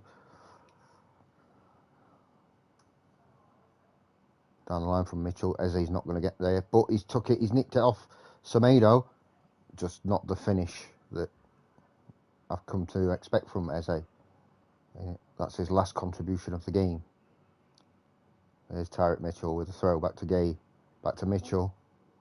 Plays it inside to Jones. He's got players around him. He's looking for that space. He's found Armstrong. He's found Mateta. It looked like he was offside to me. I guess we're going to find out. I think that's going to be disallowed. He looks offside. It is a goal disallowed for offside. That's I'm looking for Jean-Philippe. Yeah, quite clearly offside there. The Wolves backline stepped up really well. There we go. Goal kick to Palace. Mark Gay to Mitchell at left back, who's played an awful pass. A great tackle from Zaha. Not known for that work rate. Jones sneaks in for the ball. Armstrong's there. He's just been had the ball nicked off him there.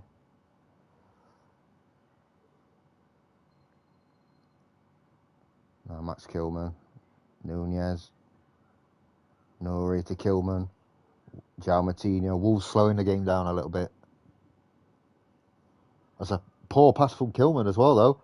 Armstrong. Through to Jones. A heavy touch. Oh, just that heavy touch. Played it too close to the keeper. Sarabia with a free kick. It's a dangerous one. And it's gone over.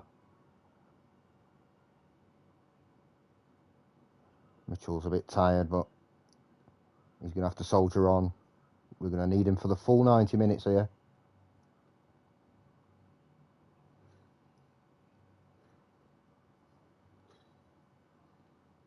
Wolves playing some nice football. Moutinho. Matis Cunha.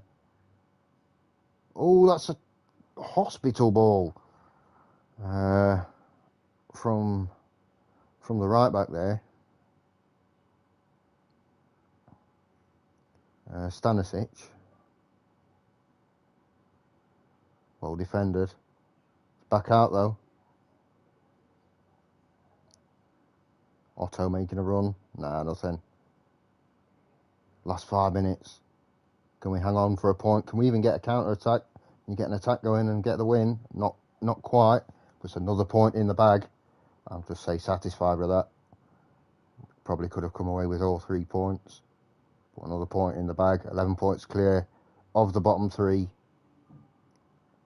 And of course, just the 5 points behind Newcastle in 7th. Although, you know, the teams above us with those games in hand.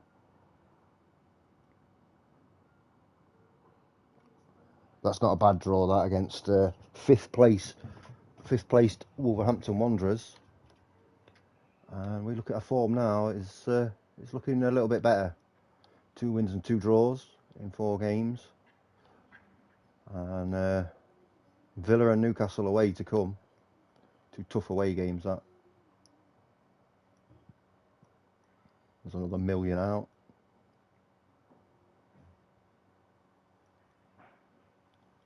Well, they want a permanent deal for Palmer, like you and me both, but 25 million. It's very tempting. I'm not gonna lie, it's very tempting, but I think that's going to be most of our transfer budget, and on one player, I think if I've got to do that, I'm going to do it on a striker.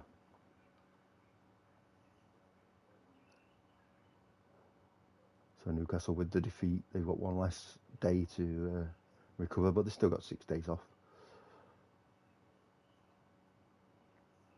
I think we can safely say now that we're good in terms of staying in the division. Can we get Cameron Brown in? Or Reece Nash?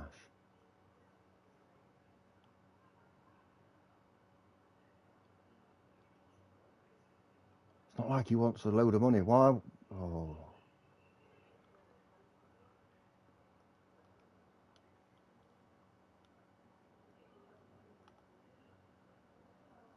I don't often do this.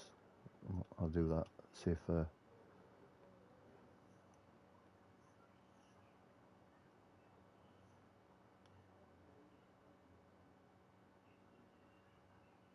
Oh, right, okay. Oh, no, yeah, right, okay, right, no problem. Well, that also means that if I wanted to get...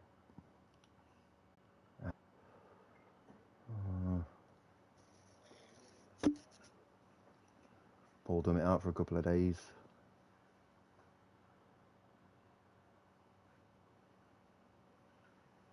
Still, well, Arsenal are not safe from relegation as it stands.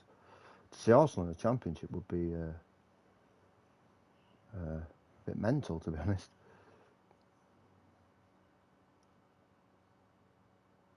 You got any players like that aren't worth much that we could get? Not really. Rob Holding. And get Saka for 100 million. Because obviously he's definitely going to be interested in joining us. Here we go, Villa away anyway.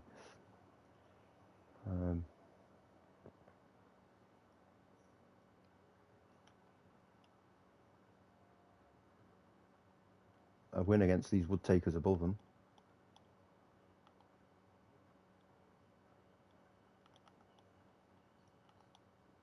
It's going to be a difficult summer for us because I think a lot of our players are going to be, they're going to be wanted by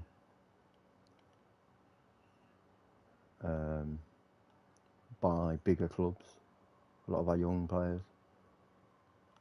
So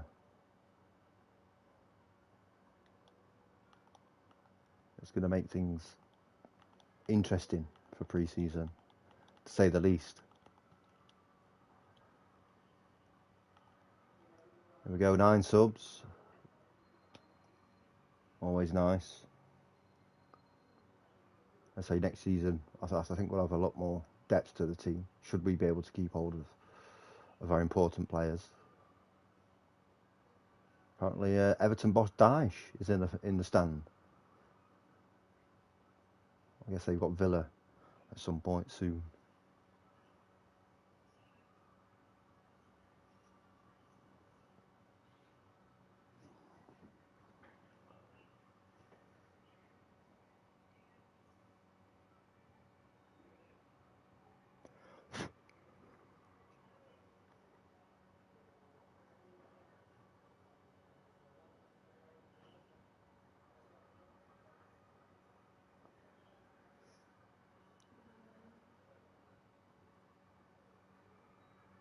Gravenberch with that hard work in midfield.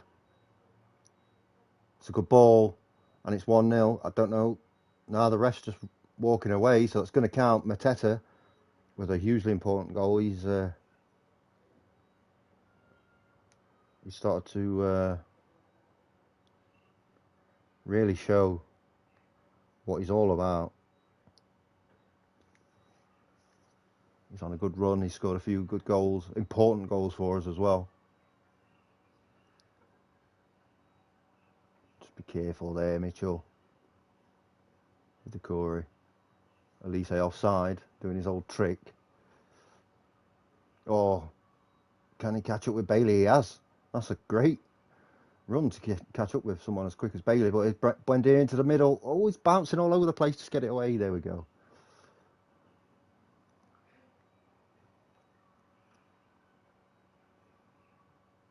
Buendia looking for Bailey. Gay with the clearance. Adley takes it down. Buendia wins it back. Douglas Luiz playing it forward to Coutinho. There's Jacob Ramsey. Oh, that's poor goalkeeping. It's a rare error there from Johnston. I think he could have got that. And all square at 1-1.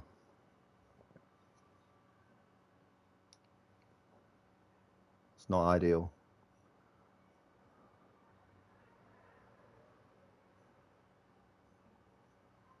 Here's Coutinho with a free kick. Oh, just over.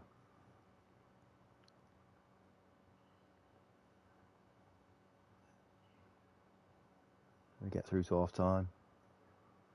Yeah. Pleased with that.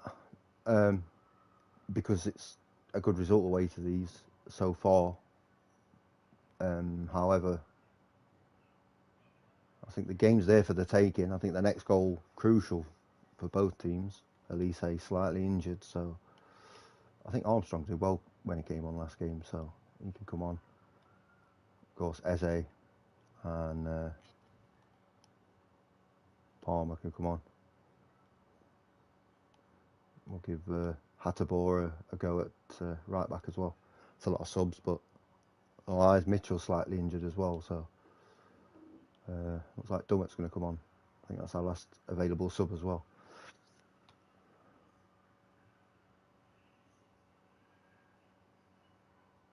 Team's very much up against it here. Backs to the wall job, and here's Bailey. Skillful run, but it's over the bar.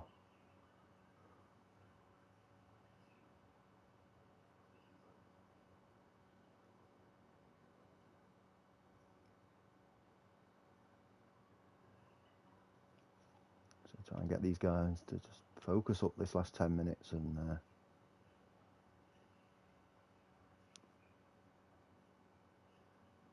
try and get the result, get the draw. Yeah, that's a good point there. It's 3 draws in a row. 5 games without a defeat. So we've got to be happy with that. Up to 42 points, up to 11th as well. But it'll be slightly annoyed there. I'm sure that'll feel like 2 drop points from them. As Leicester drop into the bottom 3. Bournemouth come out of it. And it's all very close down at the bottom there. Elise out for a week, so... Oh, yeah, he's looking at a couple of my players for Everton. Well, better get the checkbook out then. Yeah, I think Elise might miss the Newcastle game.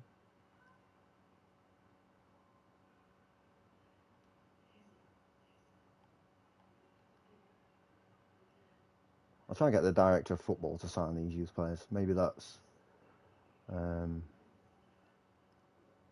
There we go, there we go.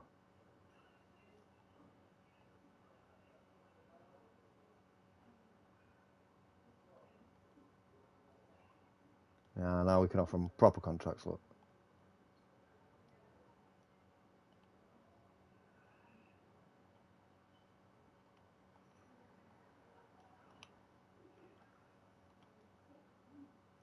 This is it. This is what we wanted. No, because these players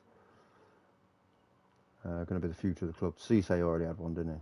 And Kofi had one, so I'm guessing it's just this guy here.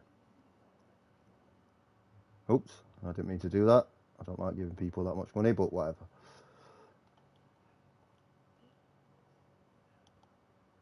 Yeah, so he's naturally a centre mid. Let's have a look. He could be a good ball-winning midfielder, to be fair. I think I'm going to try and convert him into a CDM, a ball-winning midfielder. Cameron Brown. And then Reece Nash.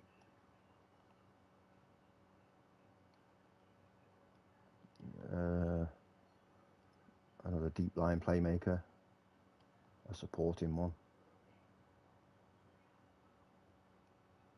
Are you on double intensity as well? Good. And then of course Victor Ali will be training as an advanced forward.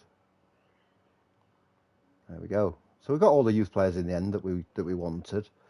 Yeah, that's, got some potentially good players. I'd like to get Cameron Brown some loan time as well. They're all very young. I mean, Cameron Brown is 15. He could go 7 years where he's training and going out on loan, and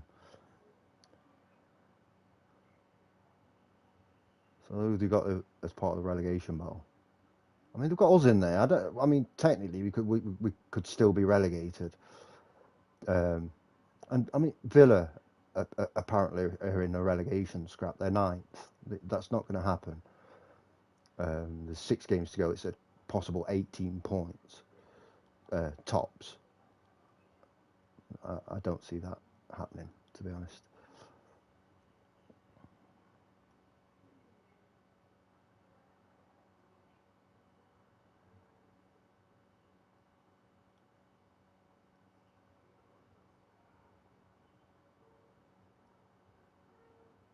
Again, with the relegation battle, I don't get it.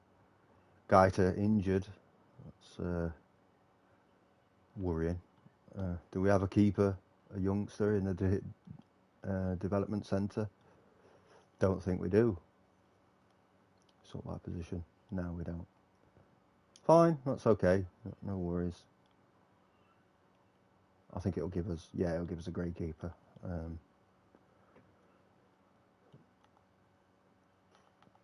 So again, I think more of the same in terms of the team. And we'll go with Elise's not fit, so Armstrong will get a start here, and I think Eze will start as well. So 1, 2, 3, 4, 5, 6. I think we'll be 8 subs.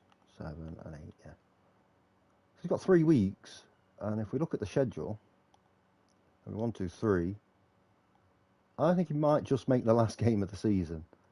Now I might not risk him for that game. Not sure. We'll see. Anyway, Newcastle away. Not having. They didn't have a great start to the season. They're in 6th now.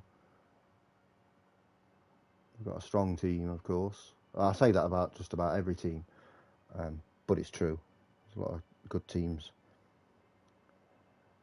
in the Premier League, and it makes it very, very difficult.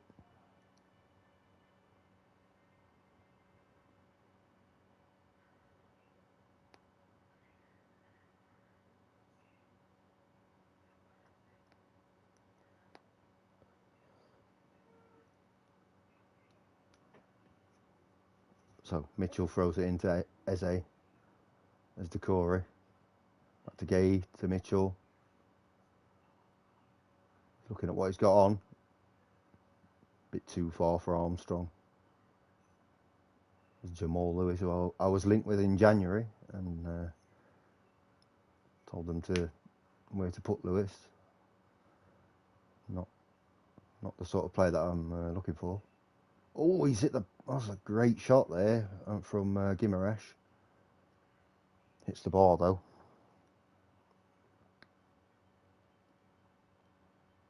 Oh, and again they've hit the bar. That might have been Isaac. Under a lot of pressure from Newcastle here. They're really turning the screw, looking to get that goal.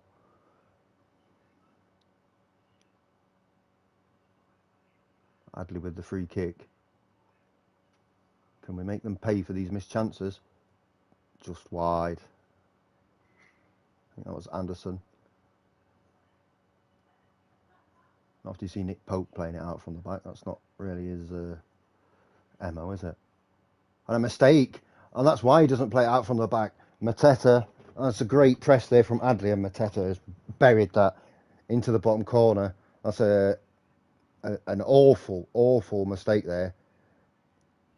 Edwards should see Bruno's getting marked there. Adley's putting a great tackle, and Mateta has just he's took the ball and he's buried it just before half time as well.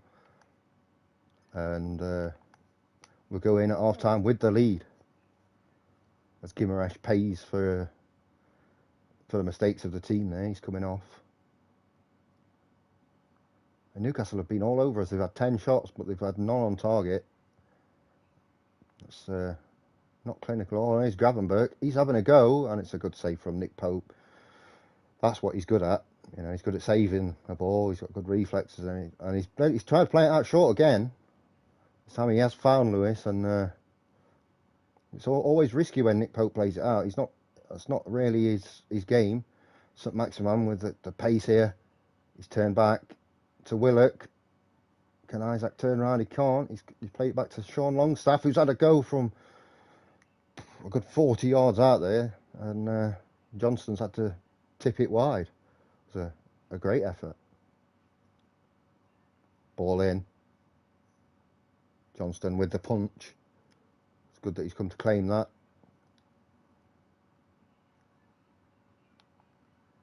I think we're going to put Hattabor on at right back. Don't want anyone getting sent off unnecessarily. And we're going to make a couple of changes in midfield. Doucouré's quite tired, so we'll bring Hughes on, and we'll save a sub. Pope again, playing that short ball. Longstaff a bit quicker to get it out of his feet.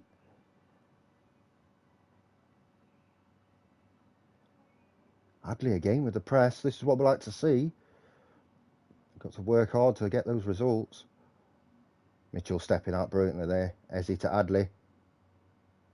He's going all the way. He's made a brilliant pass to Mateta, and it's a good save there from Nick Pope. Eze near post to Gay. He has. Not quite up for it though. Where's Palmer? Oh, that's a great block from Jamal Lewis. Incredible scenes. If we can go 2-0 up here, I think we need that second goal. Newcastle are looking dangerous. Pope collects the ball quite easily there.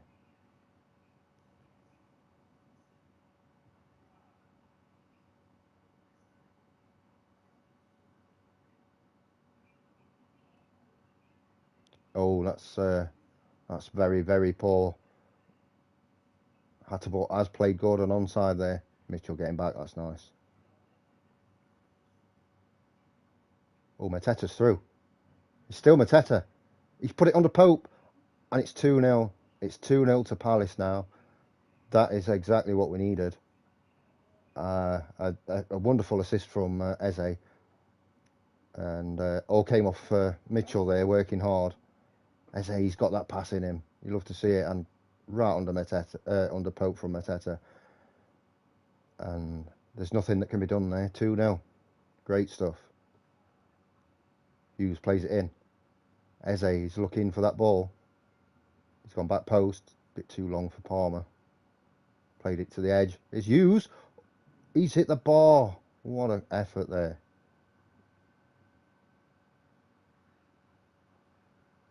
Newcastle with the throw. I think they literally got to put all their eggs in the attacking basket, and they've hit the post. It's not good enough. Mitchell finds a way to get it out. Longstaff coming back in. Plays a long ball. Oh, he's not quite hit it right.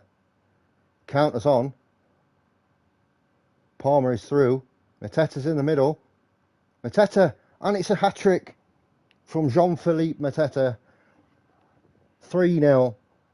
Could be the result of the season. Could be the perfect result at the perfect time, making it 6 undefeated for Crystal Palace. What a counter-attack. Adley, very composed. Palmer, he knows what he's doing. Squares the ball. Mateta right in the bottom corner.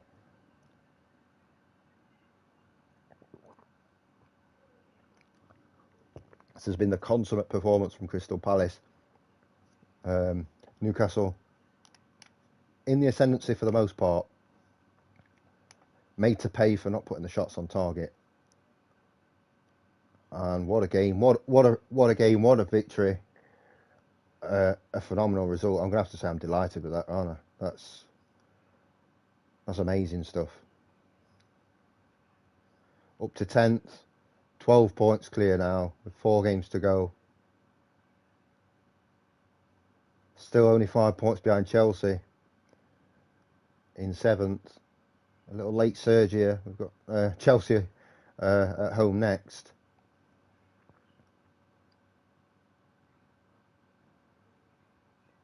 Arsenal beating Man City, which it says shock result at the Emirates. It kind of, well, under normal circumstances, that's a good result for Arsenal anyway. But it's not really a shock. But the fact that Arsenal find themselves in 14th position, it's a shock, and they needed that win big time.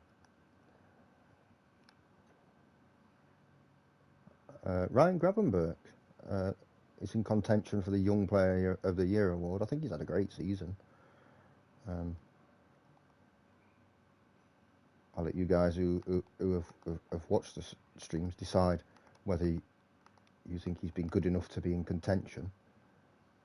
Let's look at his stats. He's not scored. He's had 5 assists. He's been very consistent. He does make a lot of tackles. He's decent at passing, good dribbling. Not great at shooting. I think he's had a good season, but I think most of our players have had a good season. And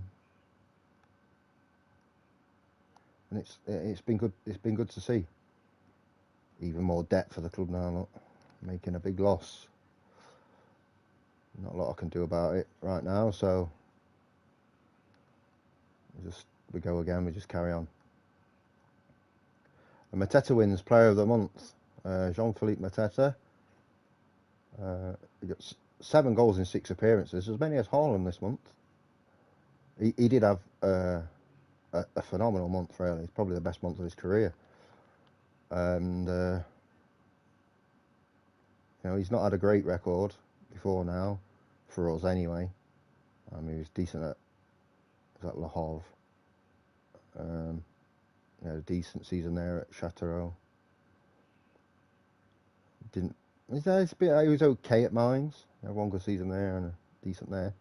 But this season, especially in the league, I know he's played 28 total, 16 of those starts, but he's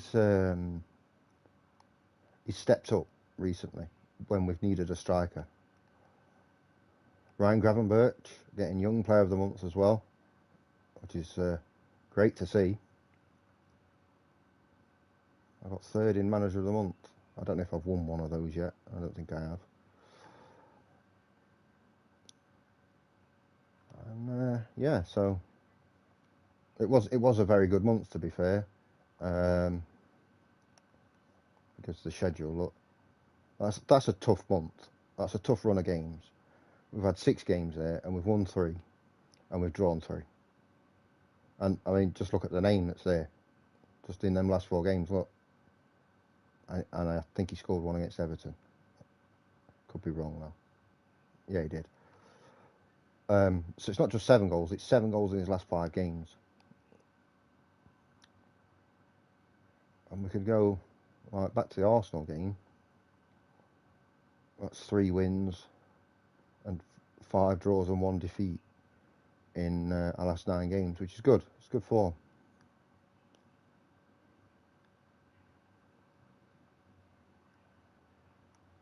There's Ali's pre-contract deal and Nash. You don't want them to get poached by a bigger team if they start to get start to fulfil their potential. Lise showing promise. Love to see it.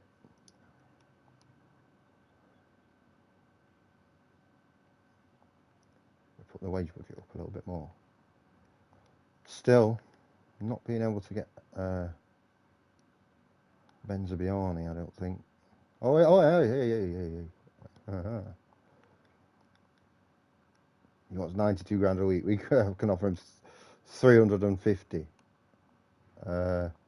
Yeah, but at least they're willing to negotiate. So what we're going to do here is we're going to try and free up some funds. Now, Will Hughes will be leaving at the end of the season. I can guarantee that. Hopefully, none of those are.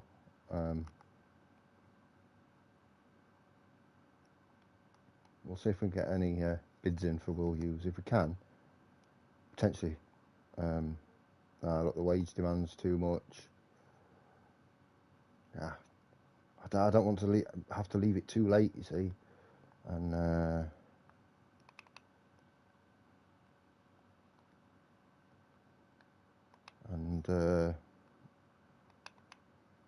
miss out. We'll take him off the transfer list. We're just having a look.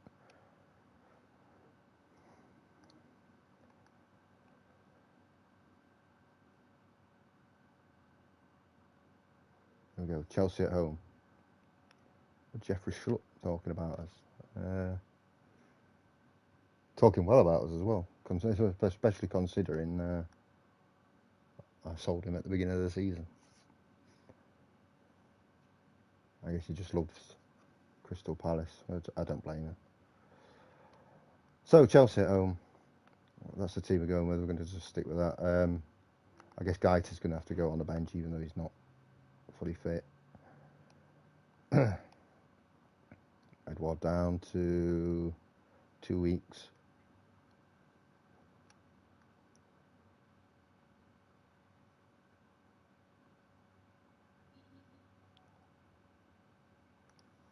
Right. Big game against 7th place Chelsea. Got some. This is a top squad. The fact that these are 7th is a massive disappointment. Is James getting mugged off by Mitchell? Love to see it.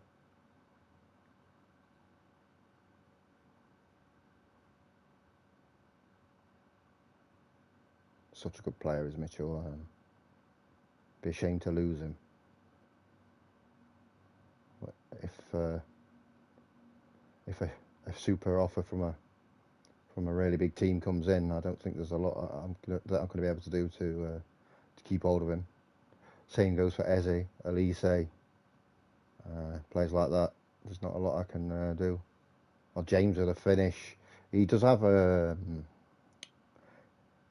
tendency to score against me from right back. I don't know why. It's just one of those. Reece James is one of those players, I guess. We don't want areas for the season to fizzle out and for us to start getting beat by teams or beaten up by teams, getting slapped up. So hopefully that won't happen. That's unlucky. Mateta trying to turn provider. Still got the ball though, here's Anderson. Being as I'm Crystal Palace though, every player has got their price. And if the right bid comes in for the right player, I'm going to have to seriously consider it. There's Elise. Oh, it's a great ball. Stanisic. Oh, he's trying to replicate Reece James there. He's had a good season, by the way. Stanisic on loan from Bayern Munich, as is Gravenberch. They've both done very well for me. It's a shame that I won't be able to buy either of them. I won't be able to afford either of them. I'm sure Bayern are happy. They've played lots of games and in competitive games against good teams. And that's a good chip there, and it's in. It's a goal. And the referee's looked at something. He's saying that's offside. I guess we're going to find out. I thought he was just on. And he was. So if we look, Pulisic is behind him. Yeah, he's easily onside. I think even Cucurella was playing him on as well. Another goal for Mateta. That's his 11th Premier League goal of the season. As I say, he's stepped up and he's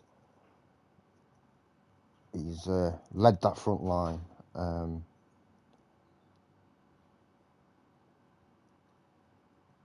superbly since, not straight away since Edouard's injury, but since he's settled himself and he's got a run of games. Oh, and that's some dodgy keeping from Kepa Arrizabalaga there. Not quite over the line. Kepa doing Kepa things. Just a reminder, I mean, I think I said it in an earlier episode, but yeah, I am actually an Athletic Club Bilbao fan. So Kepa is one of my favourite players. So he used to be our first choice goalkeeper. But he does have, like I say, Kepa doing Kepa things. I'm not surprised he has the odd mistake in him. One of my friends, Louis, likes to say that he's as a shot stopper from close range, he's phenomenal. He's up there with the best. He's got great footwork too, as you would expect. But from long range, he's just take long shots against him. He's like the Serge Aurier of goalkeepers. If you give him time to think, he'll probably cock it up. There's Gravenberch. Elise on the volley on his weak foot, but he put it over the bar. I'm going to take a couple of players off. I don't want to get any send-ins off here. I'm going to put Jones in centre mid this time, and Palmer can come on.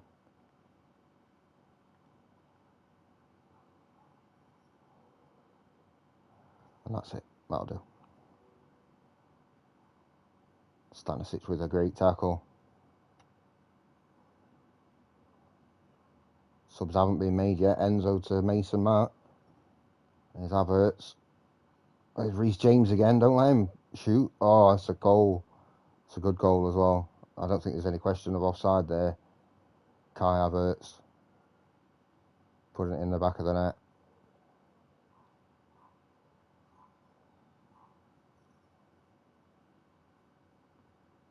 Absolute dog water in real life, but yeah, great on Football Manager. He's like a crab in real life. He just knows how to go sideways.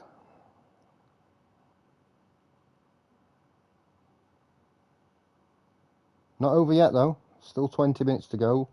Playing some good football. There's Zaha. I think he's going to have a go, and that's a good save from Kepa. Needs to be about 5 yards further out there, Will, and he'll score. We're going to bring Hughes on. We're going to bring Hattabor on, and that will be all the subs for this game. Free kick. There's Kai Havertz. He's going to punish me now, isn't he? Because I called him dog water in real life.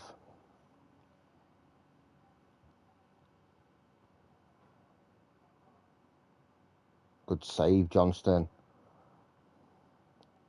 Not over yet though. Let's try and demand a little bit more from the team. If we can get a point from this game, that will be a big bonus point.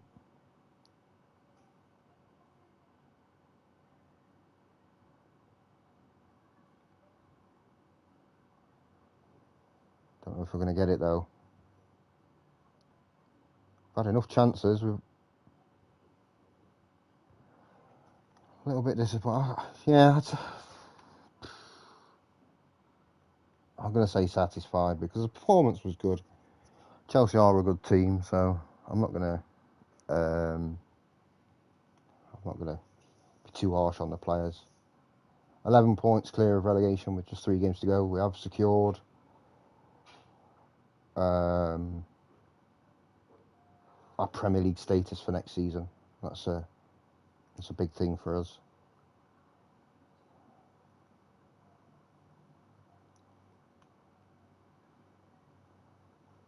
I didn't realise that's another 850 grand that we don't have, that we're going to have to spend. It's a good job we're up and we've stayed up, because look who we've got next. We've got Man City away. I might even just skip through this match, to be honest, and the Brighton game as well, because I just want to get to the end of this season now, just with 2 games to go. Get these 2 games out of the way, and we can assess the squad for next season.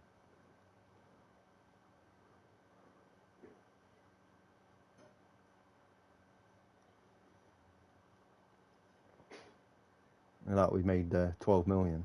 There's only two teams. No, we spent 12 million, I think. Yeah. Only two teams that have made money. Wolves and Leicester. Yeah, so what I'm going to do here,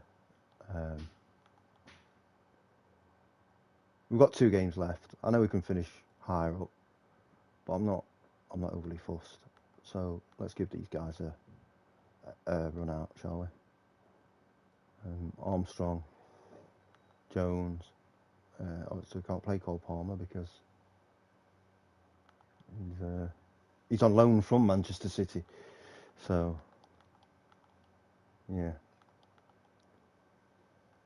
we'll just skip through this game.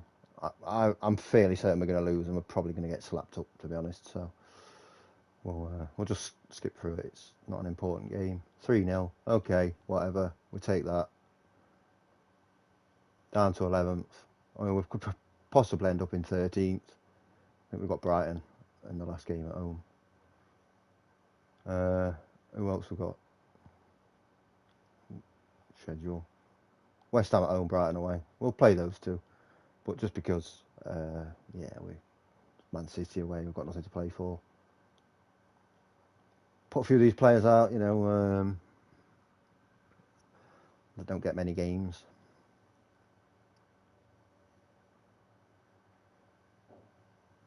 Okay, Erling Haaland slapped us up. What can I say?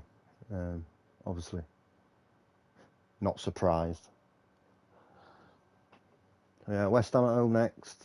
A win here would be big because we'd go above them.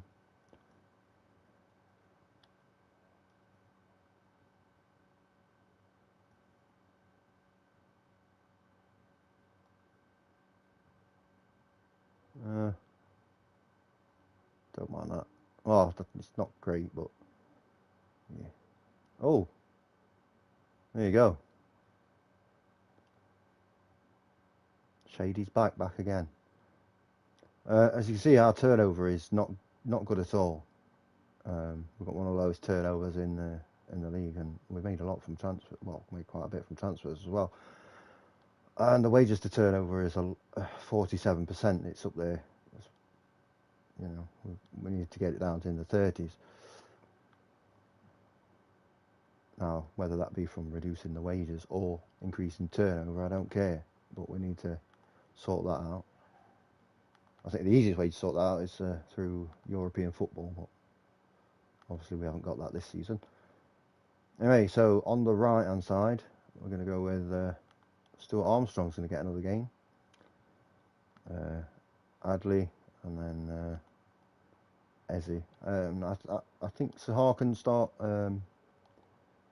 playing again as a supporting inside forward. I'm not going to start Edouard in this game. In fact, I'm not even going to put him on the bench. He's not ready for that. I don't want to bring him on and for him to get injured again. We might as well rest him. I'll probably start him against Brighton if he's fit, but I don't want to rush him back. So here we go then. West Ham United at home. Another London derby, of course. That's about 20 of them a season.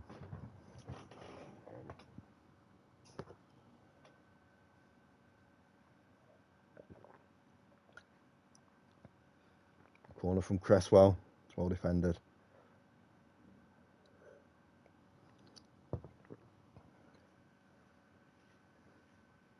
Mitchell to Gay. Johnston. Anderson playing some lovely football at the back. Having to play it long there, Gravenberch. Under a lot of pressure. Which has given the ball straight back to West Ham. Surprised we've still got Declan Rice, to be honest. When he gets sold pretty early on for a lot of money. PSG, Real Madrid, someone like that. And that's a great shot. He's cracked against the bar. West Ham, very much a better team so far. Hopefully my players aren't... Right, mentally on the summer holidays already. It's Armstrong and he's hit the Denver as well. That's a great effort.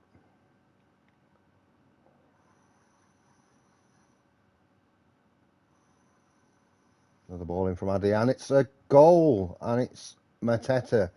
I shouldn't be surprised by now. What a run this guy's on. Jean-Philippe. The assist there from Mark Gay with the big head. He just got in front of the keeper, nodded it in. An easy finish for him. Against the run of play. But a goal's a goal, and we'll take that.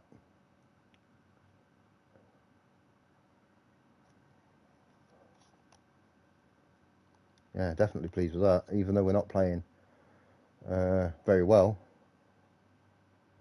The important thing in that top left-hand corner is the scoreboard.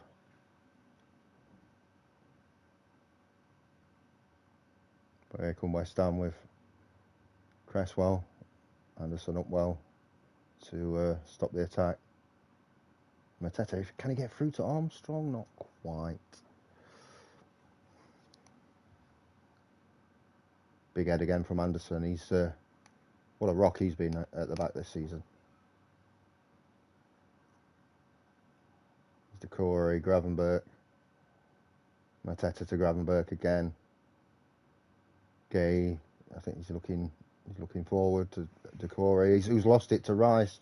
Declan Rice has just sneaked in there. He's going to have a go. Not really his forte.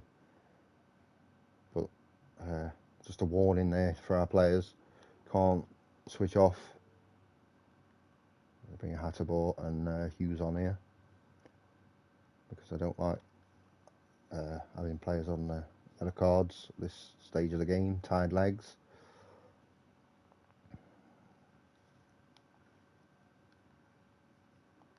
Jones can come on in the centre, and Eze can have a rest. I'll put Wolf on at on the left side there. Behave, ref! Come on, we've had some really soft penalties given against us this season, I must say.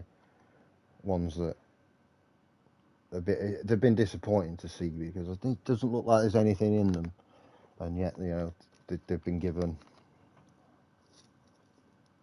And it's not mildly annoying. It's moderately annoying now. And it's not something that I blame my players for. I just think the game's gone soft. No, I just think they're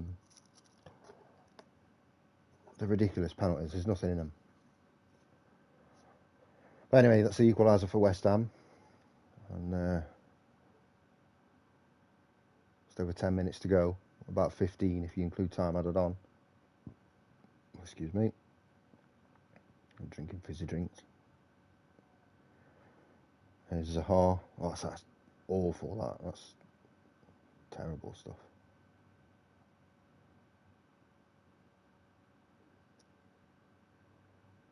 Salut. Bonsoir. And it's a goal. There's a goal from Adley. And that's restored Crystal Palace's lead. And just what the doctor ordered, really. It's poor trying to play out from the back there, West Ham. Not really their strength, I would say. But a deserved lead. I know they've been better than us, but that penalty was very suspect.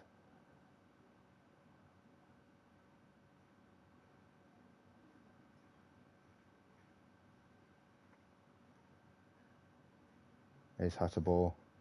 Armstrong. Adley back to Armstrong. In the middle. Oh, Jean-Philippe Mateta. Get him in the France team. What a player. Look at the range of passing here. Just waited. Lovely ball in the middle. 3-1. Finishing the season very strongly. One more game after this, and that's Brighton.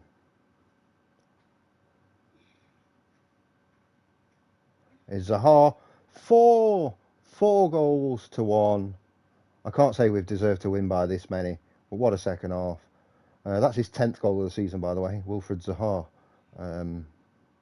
He struggled while he was playing up front, but he's back now on the left-hand side. What a goal that is.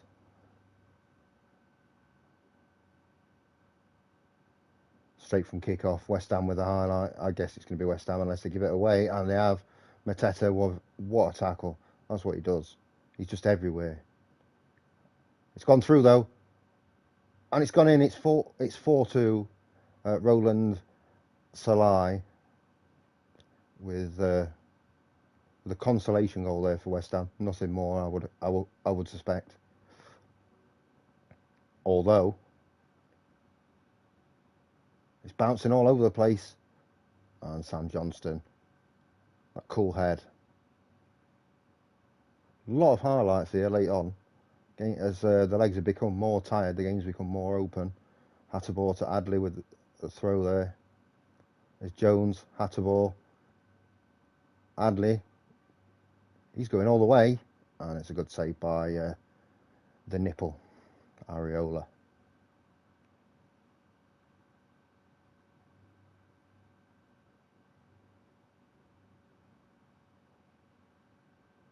Zuma with the long ball now.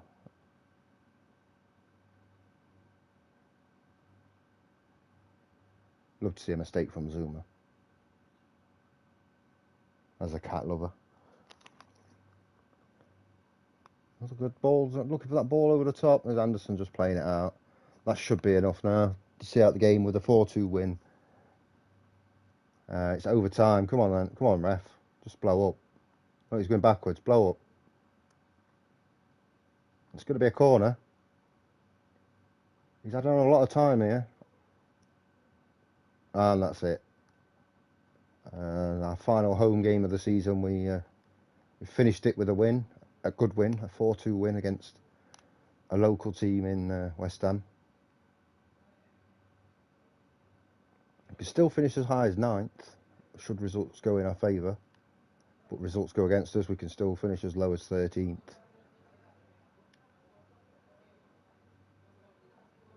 Brighton next, of course. Just look at the Premier League table.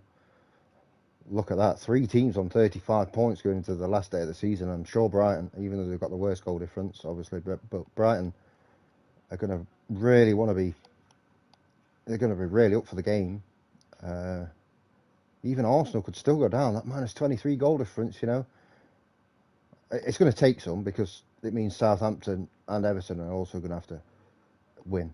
You know, but all 3 of those are going to have to win. I don't even know if that's possible given the fixtures. But Arsenal are not mathematically safe yet. So I don't think people would have expected that at any point during the season that they'd go into the last day of the season and not be safe. So Elise's got 3 to 8 days, so he will not play. I'm going to give Edouard a game, last game of the season, and Mateta can have a little rest.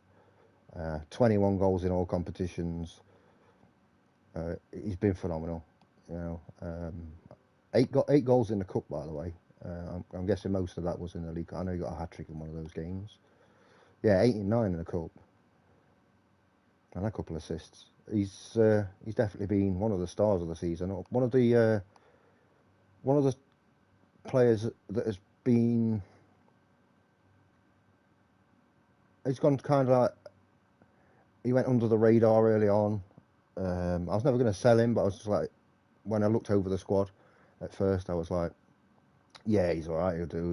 He's a backup. He's probably not going to play much.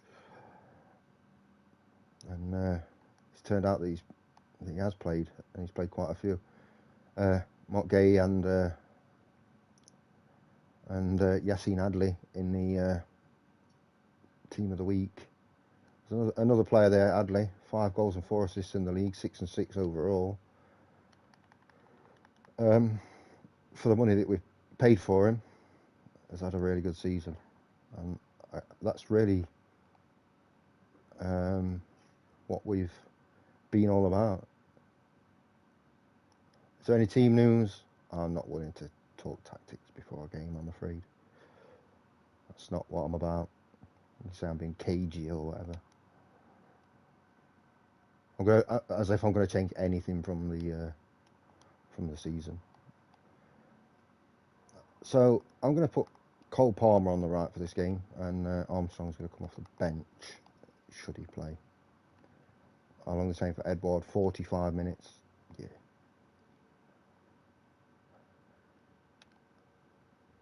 Be nice to get him at least, like, if he goes for a half, that's fine. Just before the season ends. Brighton on terrible form. Three defeats and 2 draws in their last 5. We're not on great form ourselves. 2 wins, a draw, and 2 defeats. But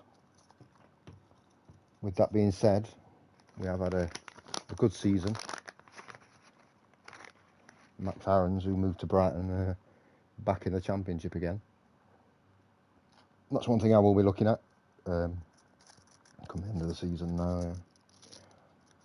Is there anyone with a cheap relegation release clause?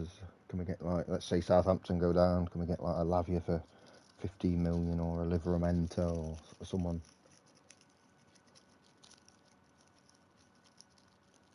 The Corey and Webster with the clearance is the Corey again. Gravenberch giving it away. A good tackle though. Adley making a run into the box and a good save by Sanchez.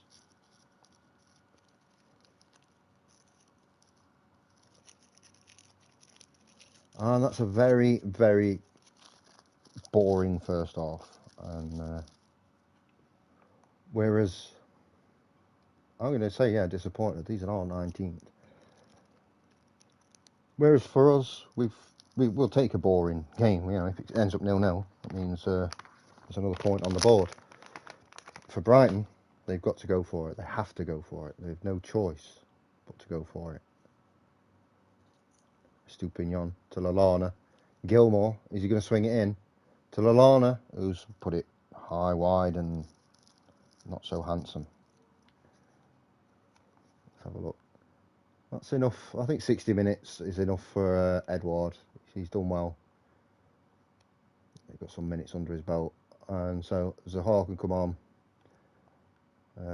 Jones can come on for Adley, I think. And Hughes for Decory.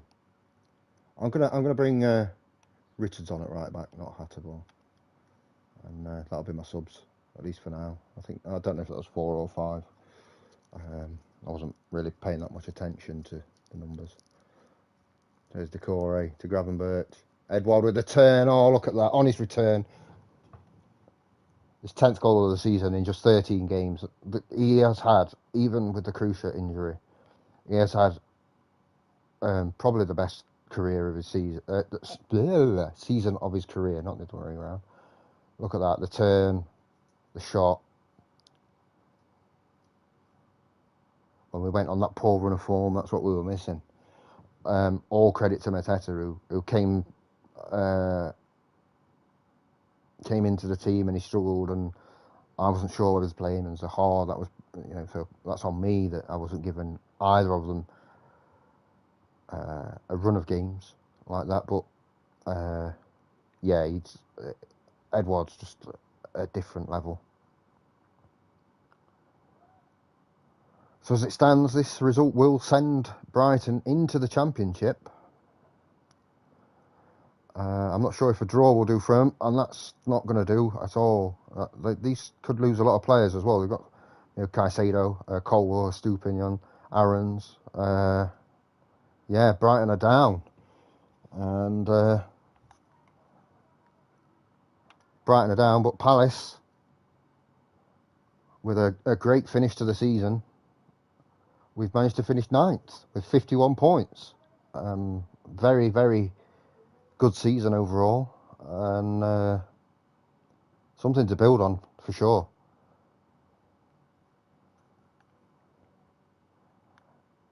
Yeah, I'm very proud against our bitter rivals there, and sent them down.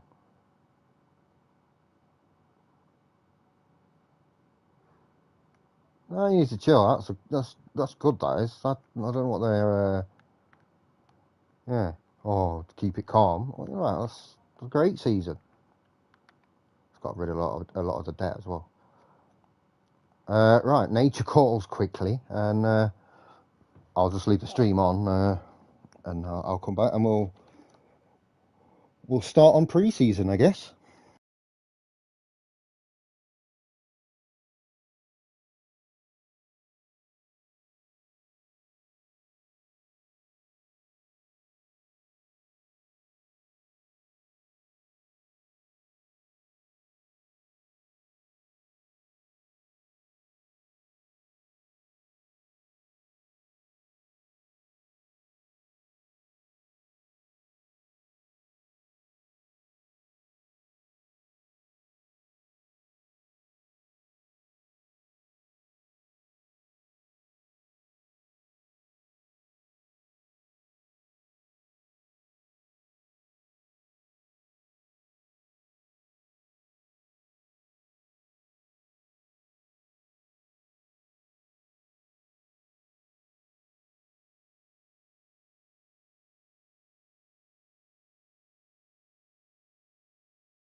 And I'm back. So yeah, let's continue. We've got the season done with. There we go. Look, a year ahead of schedule to finish in the top half. Oh, that's a nice bit of money. That's nice to see. I think we can do bits with that. Plus, the players that we sell, I think we can really improve this squad.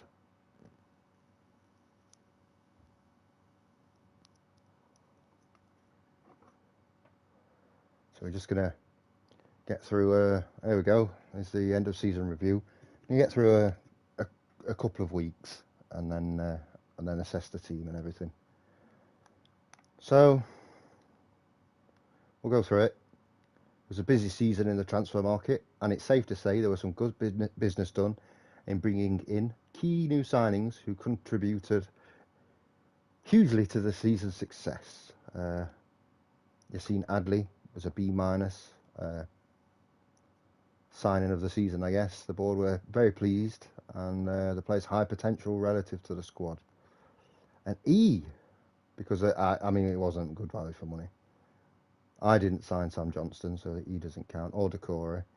I did sign Cole Palmer. They don't like the value for money. Pleased with Curtis Jones. I'm guessing they're not pleased with that either, yeah.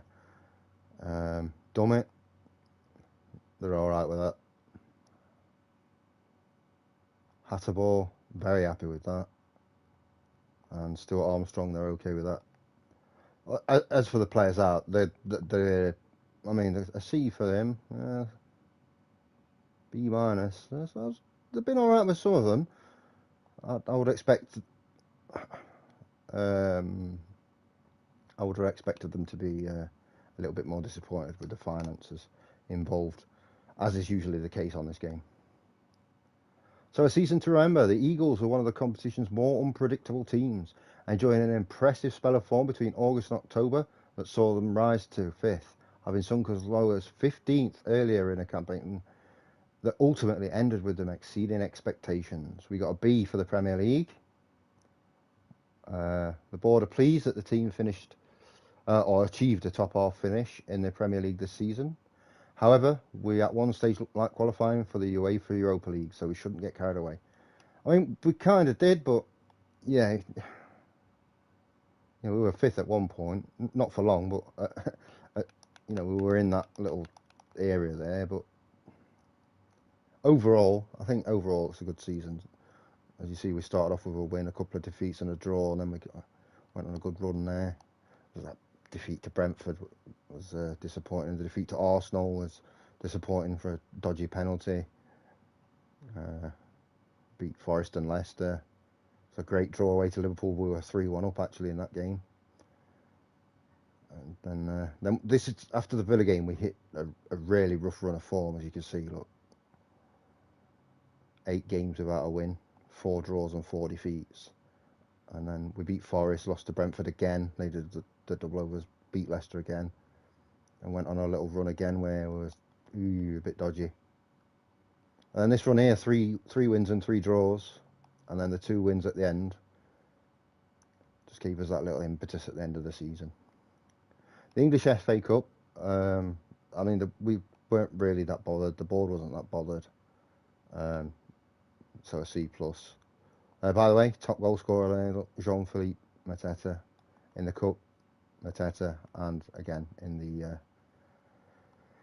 the Carabao Cup, Mateta. So top goal scorer in all 3. So they were pleased that we reached the semi-finals, as was I. We won 2-0 at home, by the way. I don't know why it says a defeat. We took them to penalties and we lost. Had that been had away goals counted, we'd have gone through to the final, but they don't. So moments to remember. Our biggest win was a 4-1 win against Gillingham in the Carabao Cup. One of the games that I skipped because it was a Carabao Cup, so I didn't care. The match to remember, a 3-0 win against Leicester, a dominant performance there. And goal of the season, right at the end of the season there as well, last game of the season, Edouard, to send Brighton down into the Championship, which is always good if you're a Palace fan. As I say, Edouard provides a perfect finish to an excellent team move by scoring a well-struck effort. Financially, well, we're not great financially. To be fair, we're not a big club. How we lined up, this is for the most part, yeah, maybe. Obviously, Elise would be there, and Mateta played more because of Edouard being injured, so I can agree with that one. And the accolades, well, I got no manager awards. The fans' player of the season was Jean-Philippe Mateta. The young player of the season, Ryan Gravenberch. Signing of the season was Yassine Adli. Goal of the season, Edouard, we know about that. Top goal scorer, Mateta. Top assists, Eze with 10. Mateta, most player of the matches. And the highest average rating. And the most passes completed per 90 minutes was Anderson, which says a lot about us passing out from the back. Record breakers, so yeah, quite a few there, which is good to see. So some records broken. Mitchell Griffiths from TalkSport said Crystal Palace flew out of the traps and set themselves up well for the season. And Dennis Brower from WhoScored.com said Crystal Palace owe everything to a fantastic start to the season. I can't really argue with that. We did have a really good start to the season.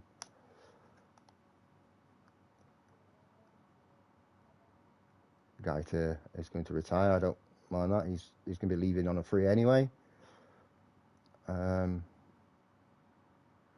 of the feel-good stories. I think that's I think that's fair.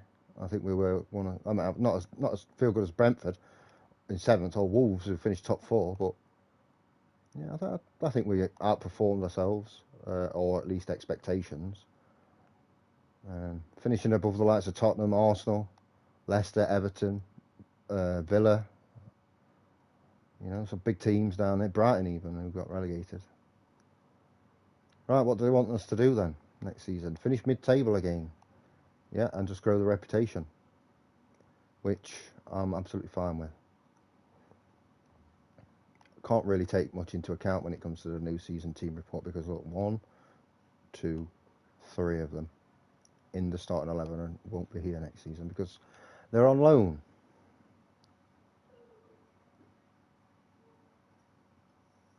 All these loan players can return and they're all getting sold.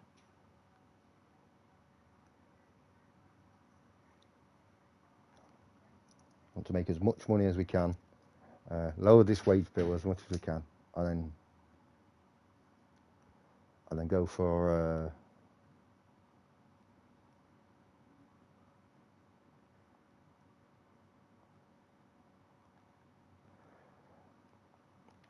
a smaller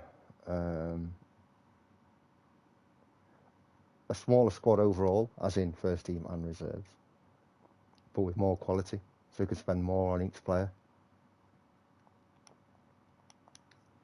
We don't need 20 players in the reserves. We're not Chelsea. We don't need to hoard players.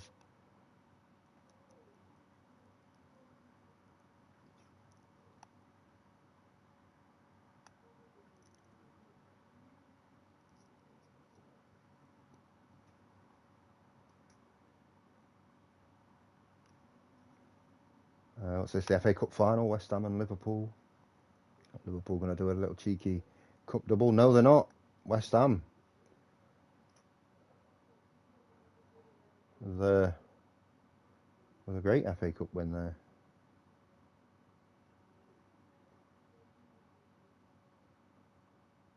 Get this transfer window open, and then we'll start looking at who we can get in, what we need, what we don't need, and we'll go from there.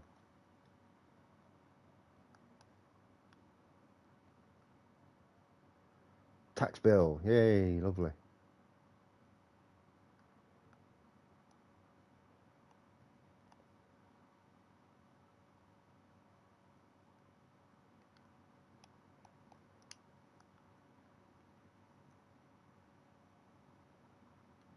Are they LFC Red forever?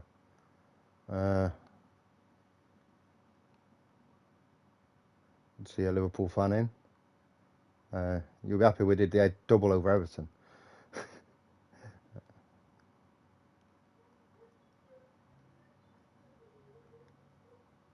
Yes, we will be making signings, I'm sure, over the summer. Let's get to the Saturday, and then we'll sort this squad out for the season, or at least try to. Right. So, not because they're not good enough, but because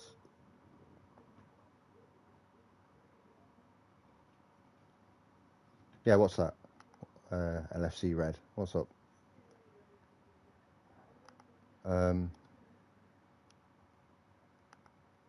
Yeah, you can give me an objective to do next season. I mean, remember that I am Crystal Palace manager, so you know if you're saying win the league, then it's probably not going to happen.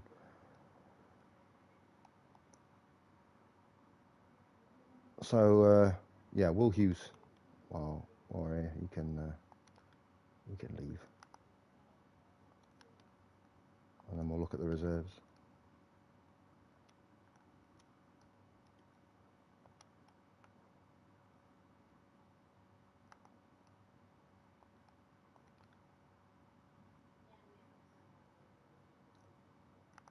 I'm just going to try and sell all of these players. We don't care if they're worth anything, not worth anything. Let's just get rid of them all. Don't care if they've got good potential.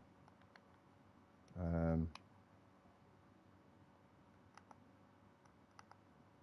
just want to get rid of them out of the squad.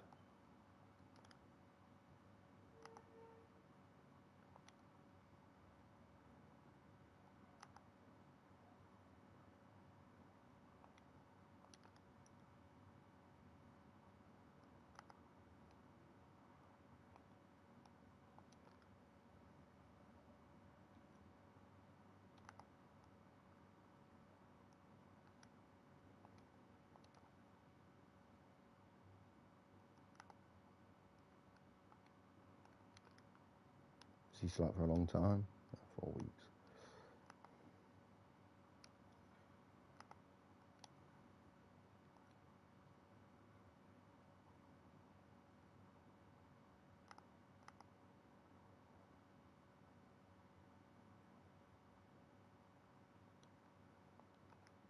Oh, Kofi's not as good as I thought he was going to be. I think he's got to go.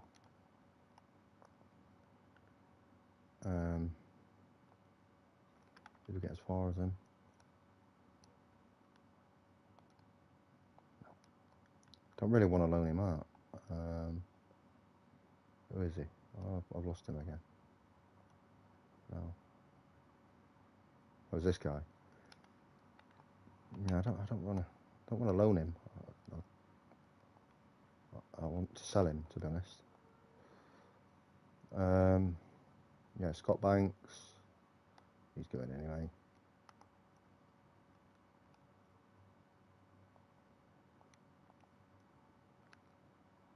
So these guys might only be on a few K a week, but it's a few K that I can free up to get different and better players in. So, oops, Luke Plange. Sorry, mate, if you ever watch this, you're off. And last but not least, Victor Ali is going to stay. Here we go. Right, so I guess we accept from Blackburn and West Brom. And I'm going to reject from Southampton. They're not giving us as much.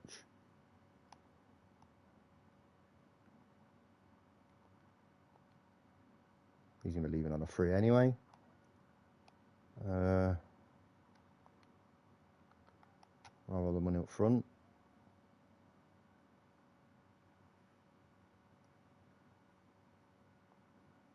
Not really fussed. There we go, right, so. No. No, even though it's more. I'd rather take the money up front.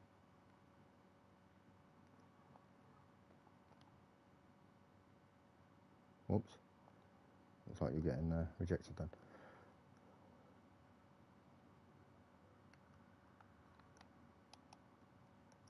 Right, so if we go to competitions now, and don't think Forest 11 I want. Brighton though. So let's look at Estupinian, for example.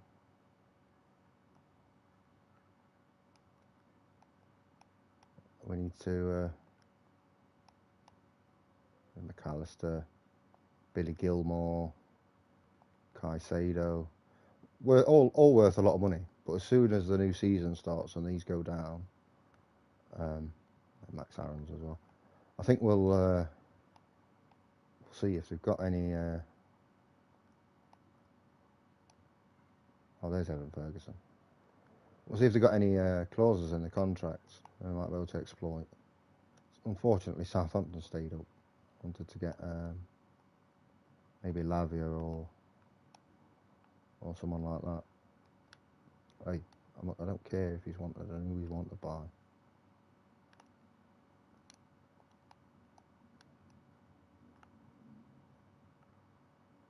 Brighton or Crystal Palace? What do you mean? I mean, I am Crystal Palace manager right now. As you can see, we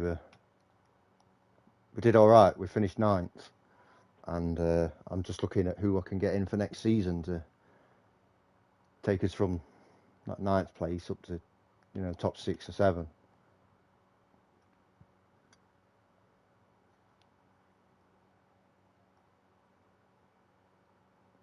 Behave, Leeds, go away. So they both get rejected, but I will take 9.25 straight away.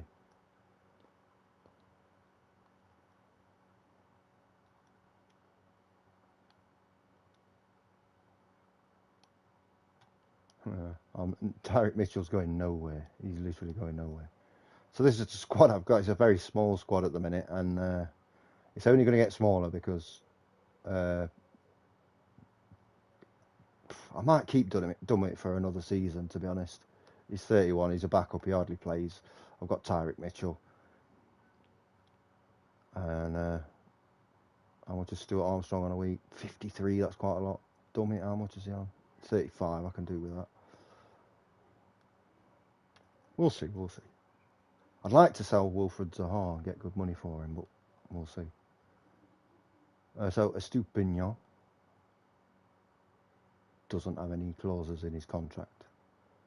Alexis McAllister, probably because they never expected to go down, doesn't have any clauses. Billy Gilmore doesn't have any. Caicedo, I mean, these are all world-class players, but there you go, 41 million. That's all of our budget, though, unfortunately.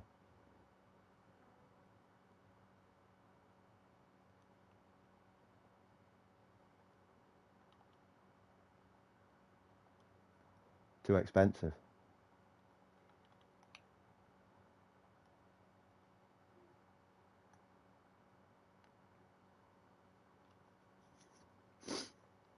I'm purposefully not buying anyone right now, by the way. I'm waiting. I'm waiting for the players to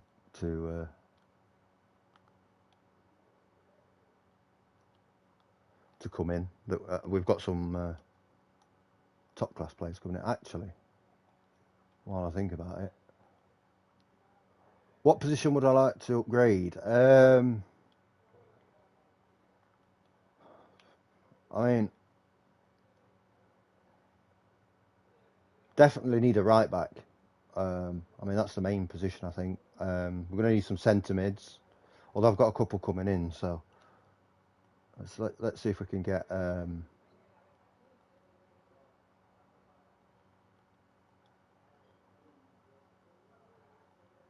see if we can get any of these guys in.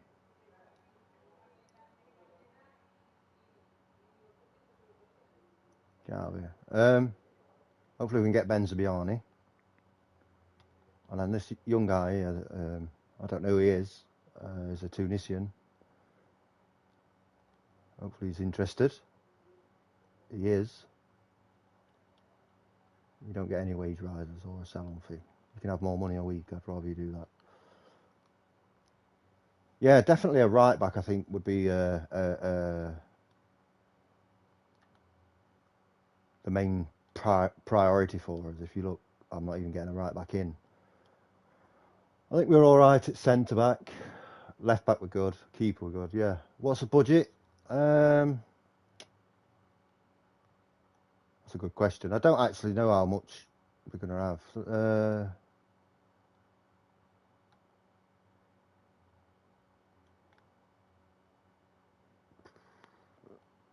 20 to 30 million ish.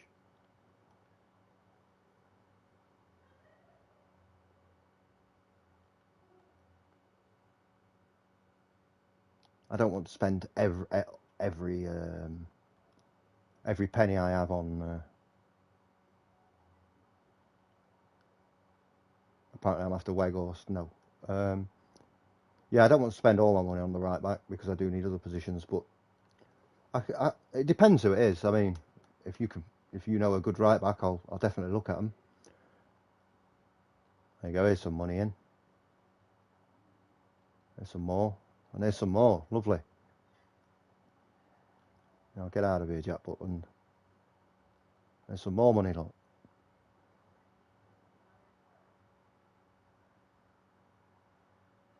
I do know of appeal that quite a few good right backs, but they're all going to be quite expensive, and so I'd rather not. I'd rather not have to spend 40 million on a right back. No, we won't be getting Curtis Jones for 36 million. It's optional for a reason.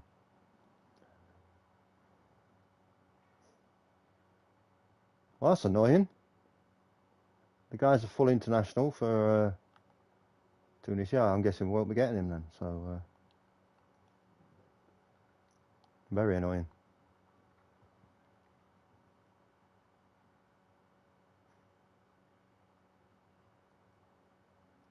And no Benzabiani either. So I probably need a couple of fullbacks.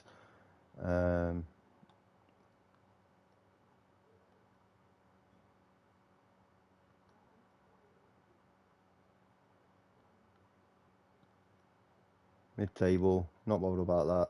There we go.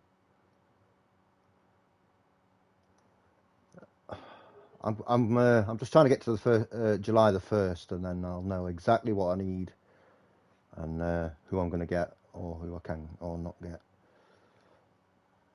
While we've got the finances, I'm going to ask if we can make the training facilities better. Not too bothered about a new contract at this point.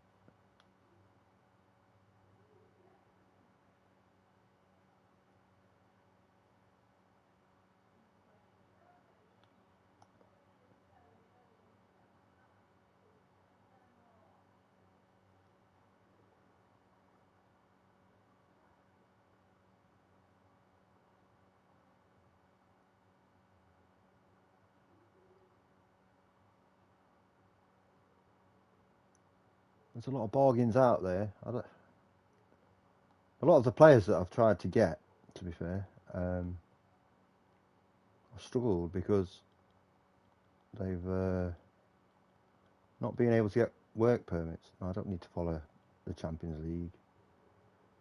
It's not like I'm in it, is it? There we go. Right, so there we go. Lots of signings, and they've going to improve the training facilities, which you love to see. Gaeta retires. You know, players back at their parent club.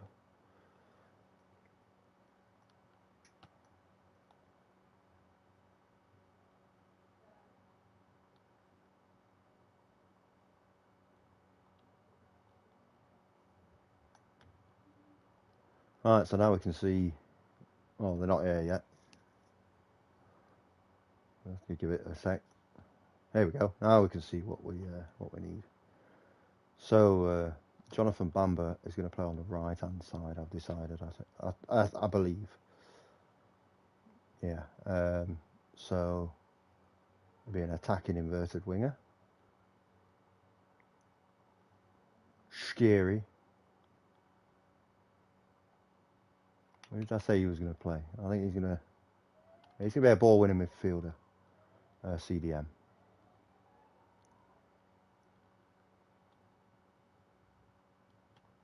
Timo Horn is obviously going to be a backup goalkeeper.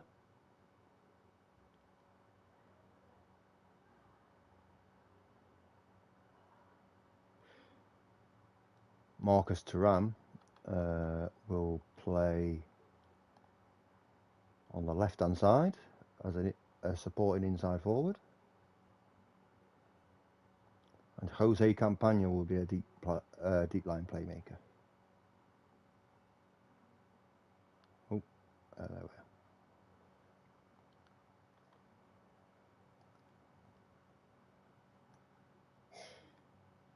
So let's see what we've got and what we need then. So we definitely need a right back. There's no question that we need a right back. We definitely need a centre midfielder. Now Armstrong, I think can go. I don't know whether he will go because he's only signed for us 6 months ago. But I'm going to try and sell him. I don't think he's going to get any game. Jed Spence. Okay, let's see if he's any good. Let's see if he'll get in our team. Spence. Jed Spence. This guy from Tottenham Reserves. I'll get the scouts on him, and we'll see what they say. So we've got Edward. So we've got two attackers, two rights, two lefts. Yeah, so we're good in. So we need a centre mid, a right back, and I think I'm going to sell Richards. Yeah, I'm gonna. Yeah, I think I'm gonna need a centre back. Yeah, I like Anderson and I like Mark Gay, but we're gonna need an extra centre back. So a right back, a centre back, and a centre mid, and I'm good to go. And I'll tell you how much money I've got. 66 million, but I won't have that. It'd be probably about 50, and for all three. Obviously, if you can think of any players, then there's players like uh, tempted to get Paredes in. Um, we'll take a look at him. Uh, Dembele as well. Tanganga for right back, maybe. I think all these players are transfer listed. So we might get right, Eric Bailly. He could be good for us at 10 million. Pablo Mari not good enough. Solos up front, big man up front. We don't really play that way though. There's Ryan Sessegnon. Suso. I tried to get Suso. Nicholas Eliasson. Eliasson. Eliasson.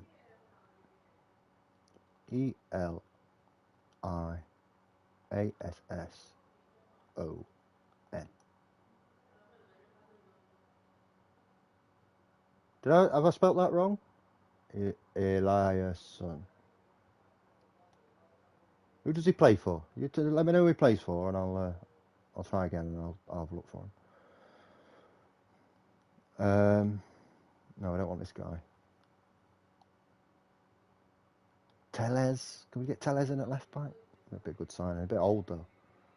I don't want to just be signing old players. Frank Onyeka. We'll have a look at him. Mason Allgate, maybe.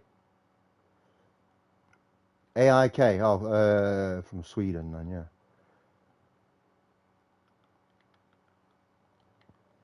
Or is that AIK? I think I can't remember.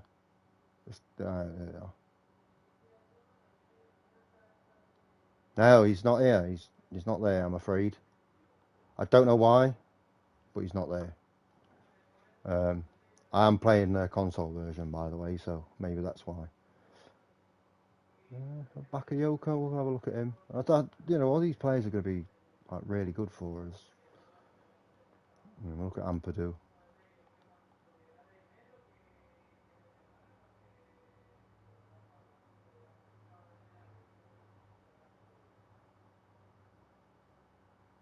Alex Timossi Anderson. I'll type Timossi, and he should come up there. Timossi.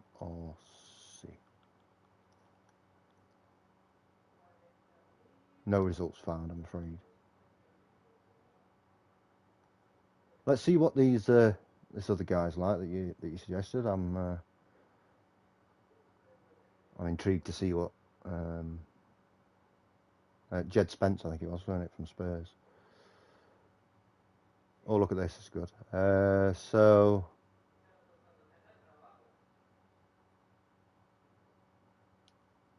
everyone's going to have to make the bid that Tigra has made. Yeah, I didn't think Armstrong would leave. Ooh. Do you think we could get Gundogan? What do you think? Well, he'd be a great signing, wouldn't he? He said no. He told me to F off, basically. I don't blame him. We're not on that level, are we? Good though. Cheeky Gundogan.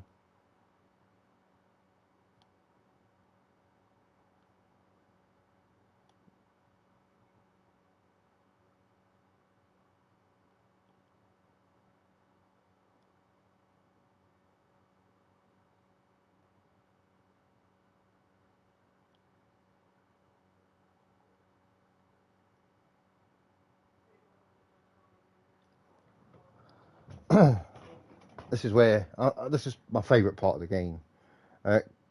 Killian Fisher, spelt like Jenna Fisher from The Office. Okay.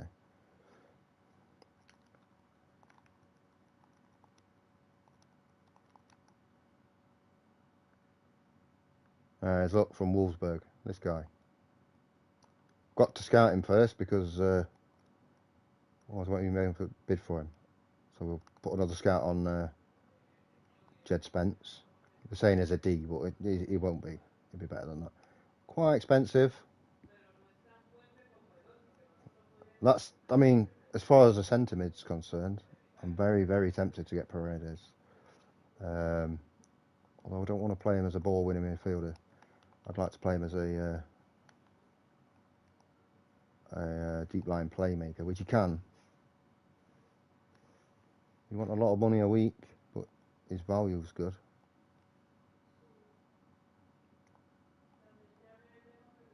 I could get Tanganga, you see, like, as a right fullback. I think he'd do a job, and he's English. Let's have another look at him, and Paredes as well. Eric Bailly at centre back would, I think he'd do bits for us as well.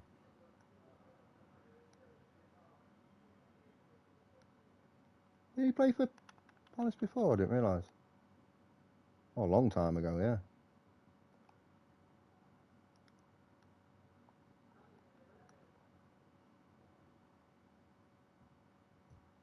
What I want now, anyway, is I want 2 players for each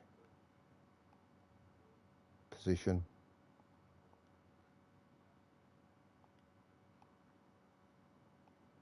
Is Sessignon good enough at fullback? Oh, Perone, that's a good shot. I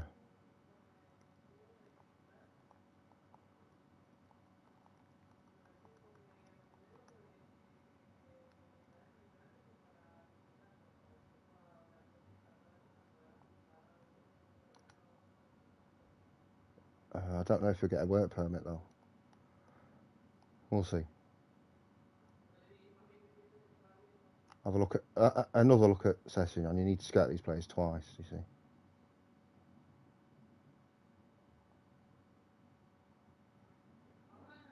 No, he's definitely not going to be good enough. So we can.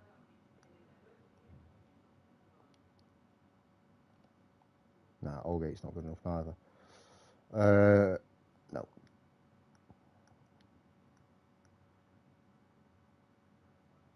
Not having on loan. Behave.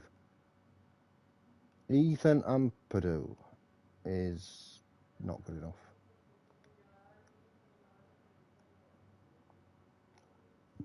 Neither is Diallo. I don't want Diallo. He's not interested, so not bothered. Well, he says extremely doubtful, so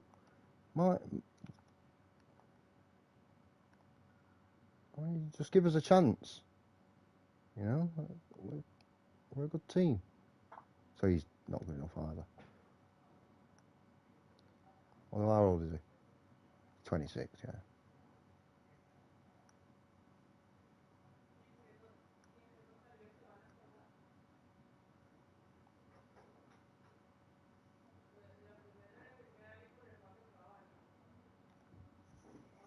Fisher's decent, a decent young player. He's got potential, that's for sure. My only problem is I need a starting right back. Jed Spence. Where they want me to play? He can't really play fullback though. He's more of an attacker. I might have to. I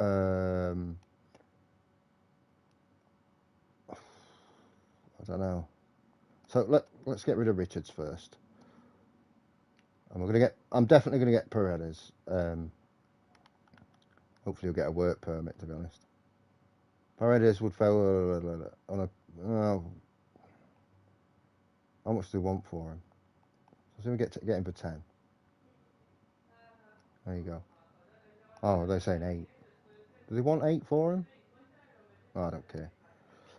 Yeah, Tanganga, they're saying 10.75. So I think he'd be good for fullback. Um,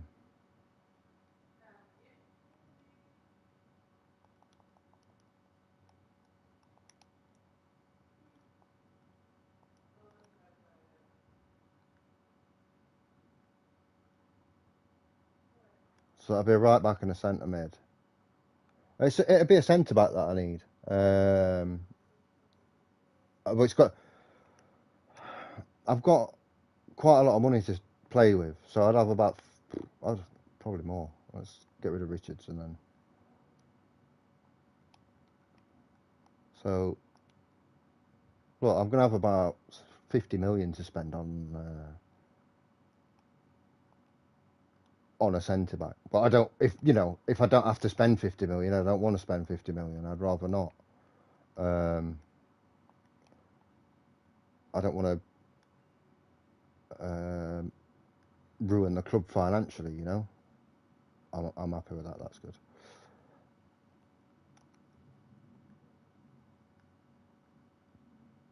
I can't offer you that much a week, mate. That's a lot of money that he wants.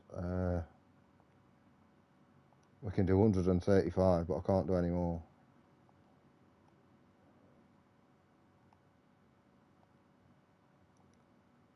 I'll tell you what, if somebody bids 30 for you, at your age, you can go. And if we get relegated, you can leave for 10. Yeah.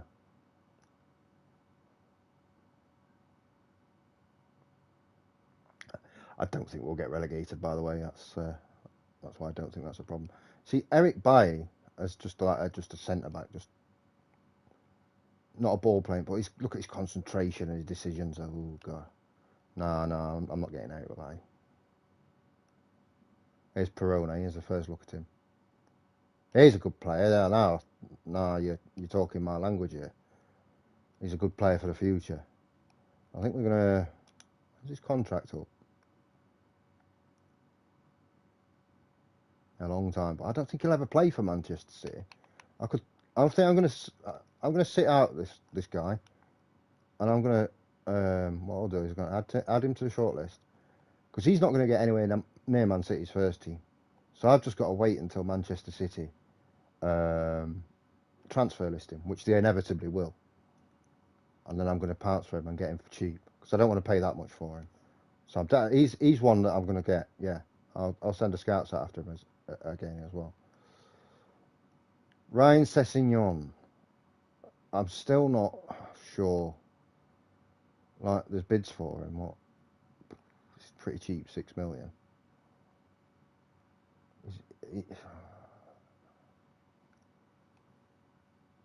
But he's not amazing defensively, is he? That's the problem. Is he more of a winger? He can't really pass either. He's rapid. To be fair, he'll get up and down. And what does my scout think?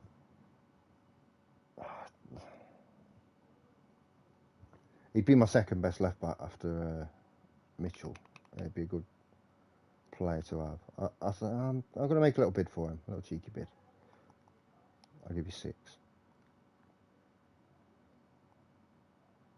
Can't afford him.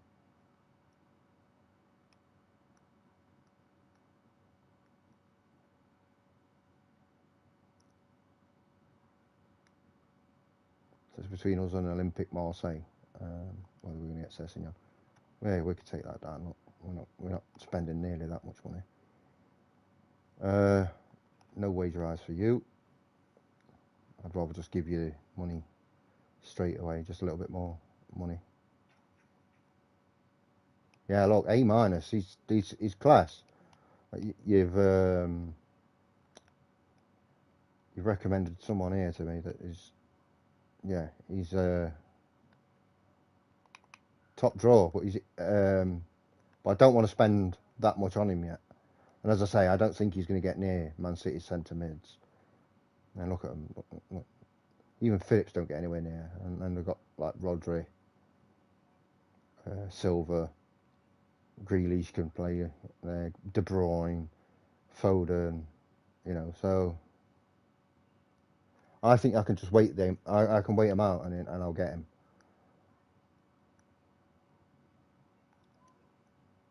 or at least that's the idea. I'll try and appeal against that. So if we don't get him, then I'm going to have to look elsewhere. And for 10 million, I don't think you can get much of a better player. As the same as last season, by the way, I won't be playing the friendlies. Just let my assistant do it.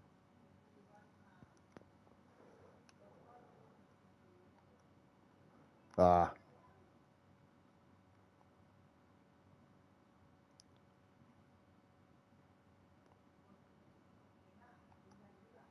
Okay, that's fair. Oh, why would you do that?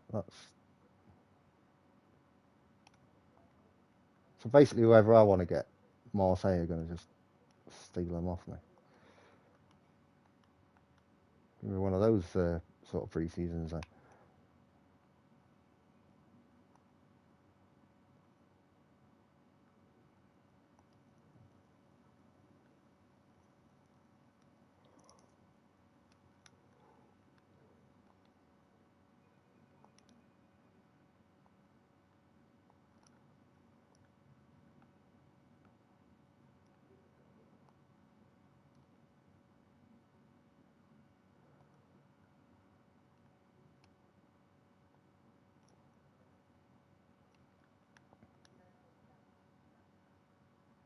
You'd think I'm going to sign a player from Real Madrid that he would get a work permit, but not necessarily.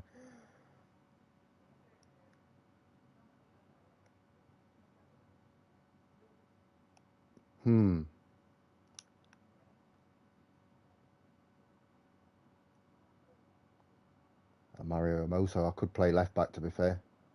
There's Regani as well. There's some great players available, transfer listed. Whether they're interested in actually coming here, it's another question. So still need a right back. I do like this guy, Basque player, plays for Real Madrid. So we'll have a look at him. Kevin and Babu. How much? 4.6. No thanks. I wouldn't let you pay me 4.6 to get Kevin and Babu in my team. I think we went for this guy last season and he didn't get work permit. David Alba. Yeah.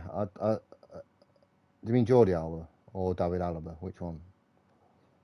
I think they're both a bit out of my not price range. Well, yeah, not price range, but I think they're a bit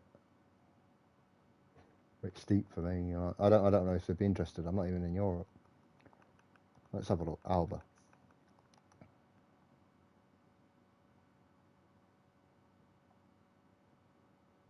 Ooh, Lafont.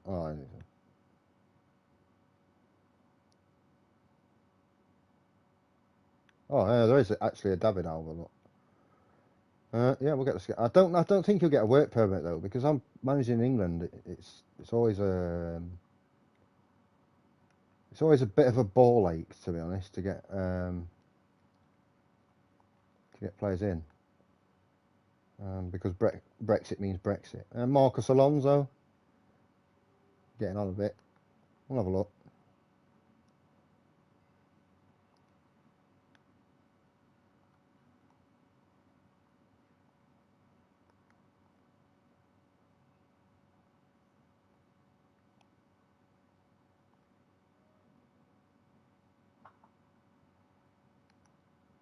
I'll do for now. We'll see. Why does Southampton think they're going to get Tyrick Mitchell? Like, why am I going to loan him out for a season? Well, I've got a centre mid anyway. A deep line playmaker. I'm very happy with that. I probably overpaid for him as well. But yeah, whatever. Oh no, they're happy with that. So Paredes is in. That's look at that, 3.5 stars as a support player as well. Just normal intensity, please.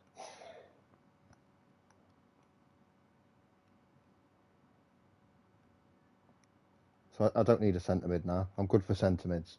So it'll be a centre back. I mean, Pablo Mari might be good. He's okay. Vallejo.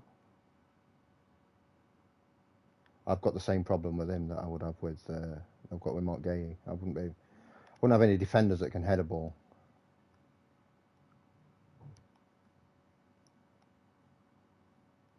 Titi hasn't got much. Yeah, he's not got good fitness. I would sell Zaha. You're not getting Anderson.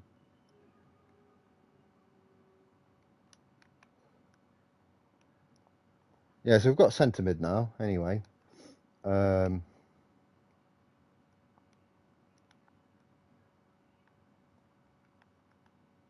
just we're looking for what did I say? Centre back. Well, we've only got 5 defenders. A centre back and a right back, and then we're ready for the new season. I want to get the right players though. You know, I don't want to. I need to invest wisely this season.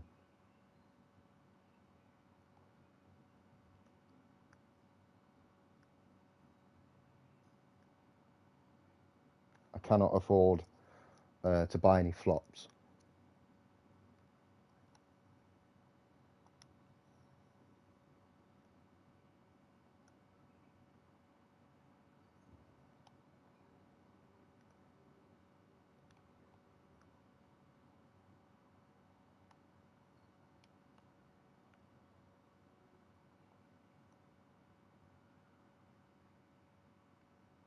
I think this is going to be the guy.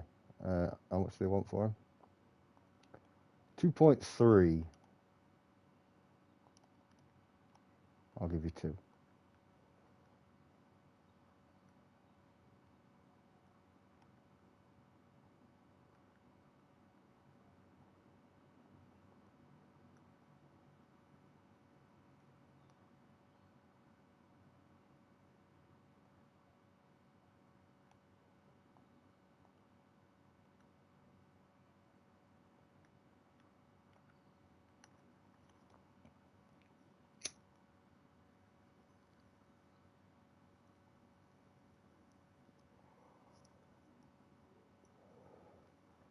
I'm tempted to see with whatever money I have left or don't have left. There's Marcus Alonso left back. I mean, he'd be a great signing. You know?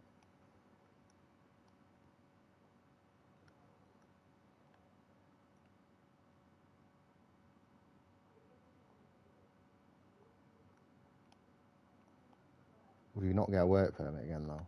Is it going to be another one of those? Yeah, no, I'm not spending 20 million on him.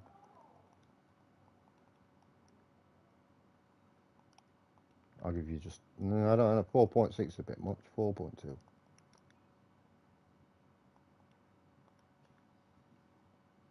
Oh, bugger it. You can have 4.6. You're gonna you play hardball.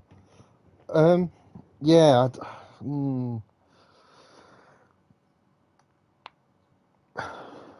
He wants to be a star player. He's going to be a backup. But yeah, you don't know that, does he? So it'll be this season and next season. Yeah, I'm good with that.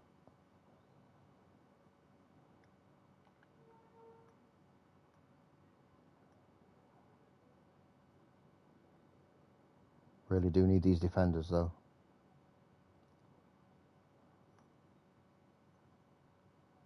Yeah, you can go out on loan. Yeah. Let's try and sell a few more players in these reserves if we can.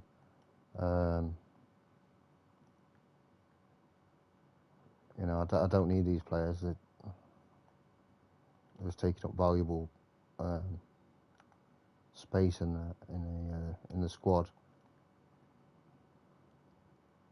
I say even if they're not worth anything, I just want to get rid of them. Like,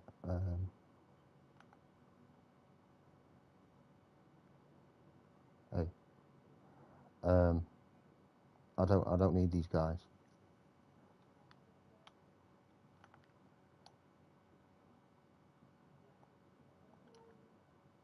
Every penny that that I save on wages for these players is a massive bonus, because it means I can get better players in the first team.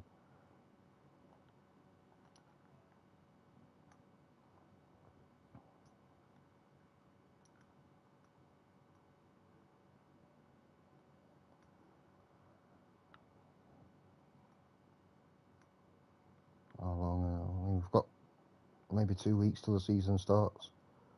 I need to start getting these players in pretty quick.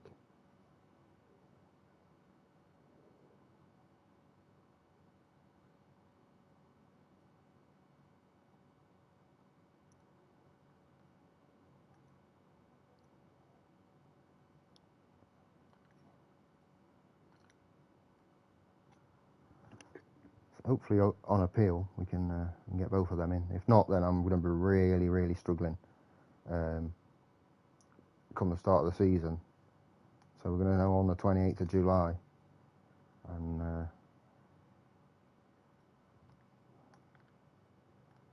if you look at the schedule, we've only got, I am not playing that friendly 3 days before our season starts. We've only got until the 12th to get players in. So we've definitely not got this guy, that's more annoying than not getting Alonso, to be honest. But we'll take Alonso for 2 seasons, which also means that Paul Dummett will be leaving the team.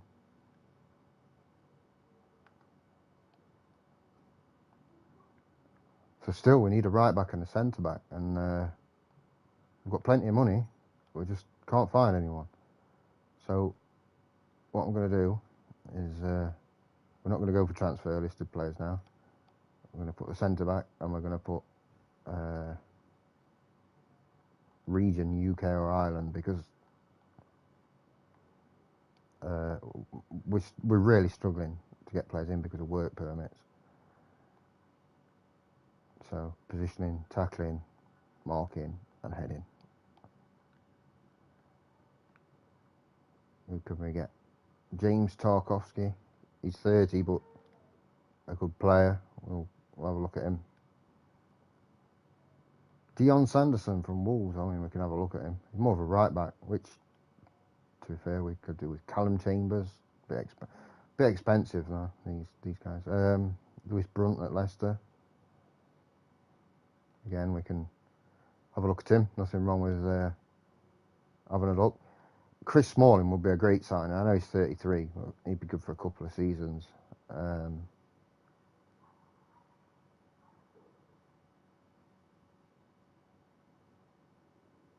not a lot out there. Jack Stevens, not really. Get a 35-year-old Johnny Evans in, I guess. And let's see if there's anyone on a free. Not really. I don't really fancy getting Phil Jagielka in. Yeah, like his pace 1 to 5. No thanks. Is that on doubtful? Yeah. And we need a right back. And obviously, there's 6 players that can do all that. I'll take heading off. If you're a right back, you don't need to be the best header of a ball in the world. So,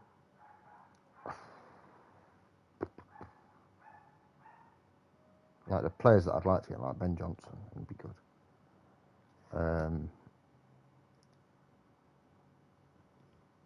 But obviously we're not going to get him because he's just a lot of money. Matt Loughton, free agent, is a bit older.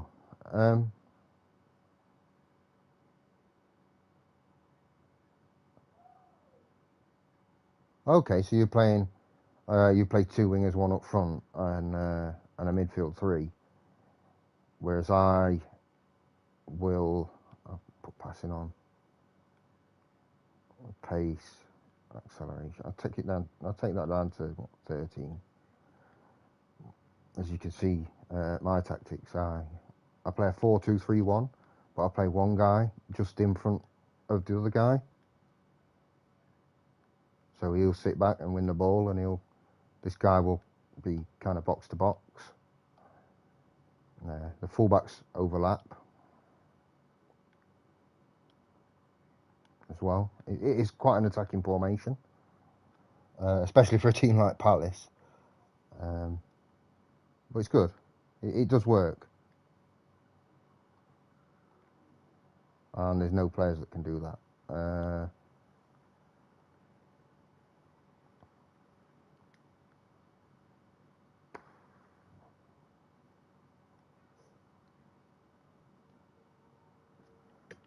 Could get Nathan Ferguson, I guess. He's playing abroad. I mean, well, I only just sold him, though. That's the problem. I'm get him back after I've sold him.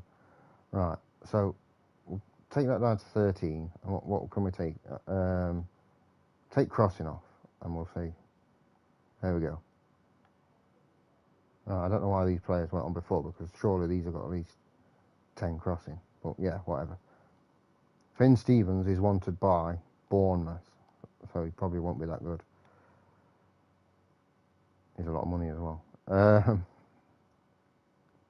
Get Luke Ayling. He's not too old though. I don't want to be getting players, you know, that are in who are in their 30s,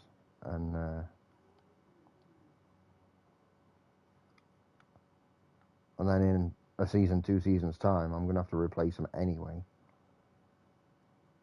I could go all out and get Callum Chambers, but I think he'll be expensive.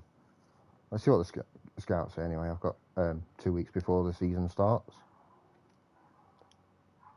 I've been going for nearly 4 hours, by the way. That's quite a long stream today. So Marcus Alonso, that's a good signing. I'm pleased with that. He can come in and do a job. He can be a supporting fullback. Very happy with that. Yes, you can go. See, I think Tarkowski could be good.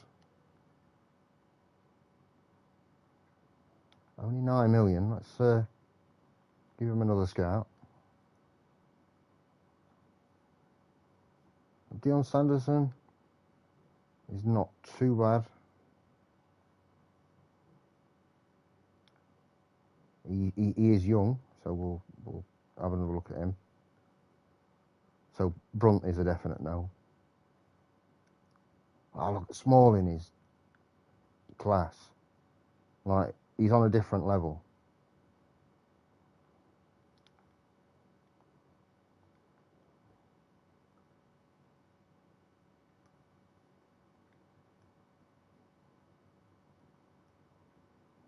It's literally 2 players that I need.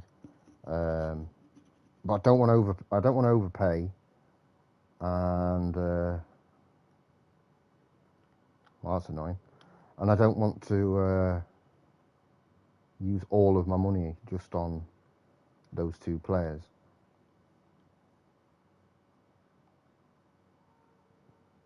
So he's a no. He's a no. And he's bloody expensive as well.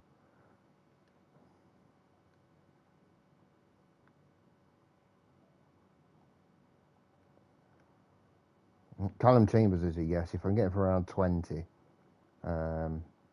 yeah. I'll give you 22, 23, okay. I'm good with that. 23 million, Callum Chambers, there's a right back. See, if I'm going to get a 30-year-old Tarkowski, I might as well just get Chris Smalling for a couple of years. His concentration's not great. Everything else is brilliant. What can't Tarkowski do? Not a lot, really. He's good as well. So he's going to be between 8 and 9, aren't he? Find Smalling again. I think I'm gonna try and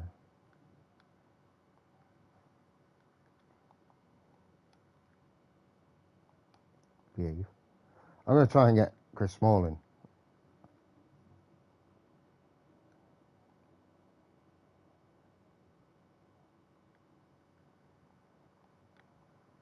If I get them two in, then yeah, I think I'm gonna be all set for the season. There we go. Take big pay rise off. He's gonna get one anyway. There you go.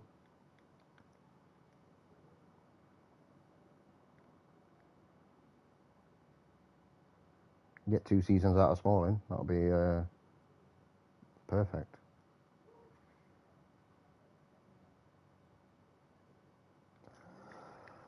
And then lastly, I'll have a look.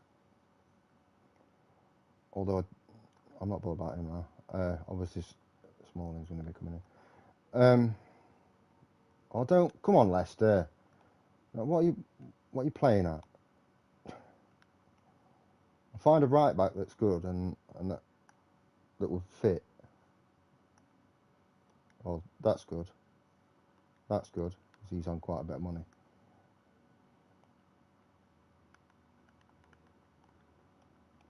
So we've got a centre back. Yeah, we still need a right back. Depending on how much money I've got left, I wouldn't mind getting a striker in, but I don't know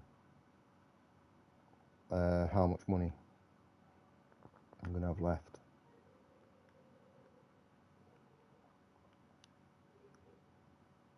I think I'd have to sell before I buy.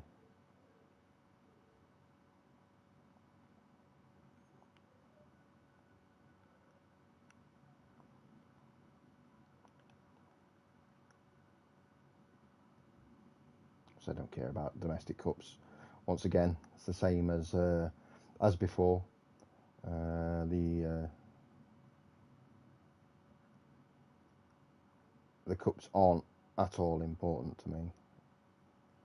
I'm only bothered about where we could finish in the league. I think with the squad that we've got, I think we look very strong, and that has definitely given us a big boost. That hasn't though. That's annoying. He's going to be out for the start of the season, I think. Sam Johnston. He's not going to play.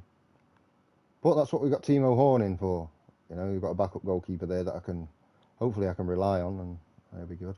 So we've got 7 defenders. We've got 4 centre mids. 1, 2, 3, 4, 5, 6 attacking mids and 2 strikers. Now, do I sell Wilfred Zaha at 30 years old? Move Edward onto the left and buy a striker? That's the question. I'm not sure whether I do or not. Is that enough? No, 1 more, I think. Or 2 more. Now, let's have a look on the recruitment, shall we? So, we'll go striker. He needs to have pace, acceleration, off the ball, finishing first touch, and dribbling. All those are minimum. Oh, Eddie Nketiah, 15.5, or a loan. I mean, I know he can do a good job. I'm a fan of Nketiah. On the game, I think he's a good player. I think in real life, actually, he's a good player.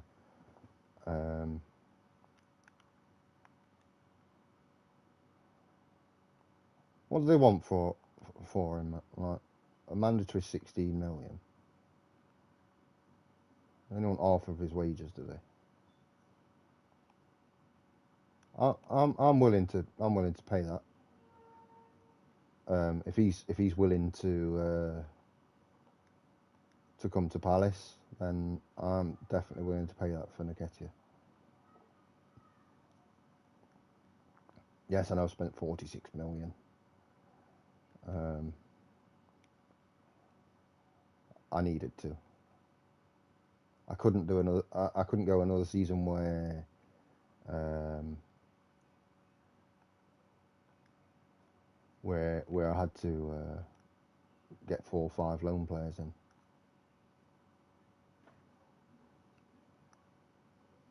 And Nketiah has decided to go to West Ham, which is disappointing. That would have been a good signing.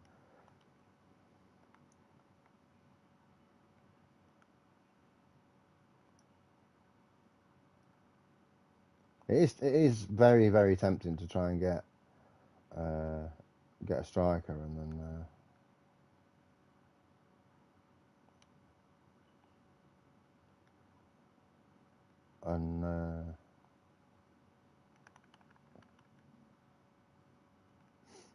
and then sell Zaha. It's got to be the right guy, you see. I don't just want to get, no disrespect, I don't want to get Danny Ings, who's 31, who's older than Zaha anyway, you know. Now I need somebody that I know is going to, that's going to be able to get me goals. Let's have a look at Awani. Didn't do well last season though.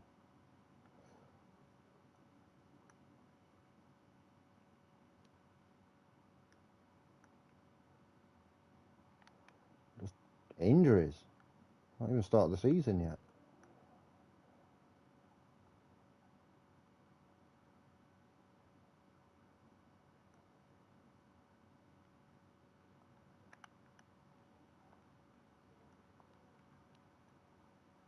He's good, he can finish.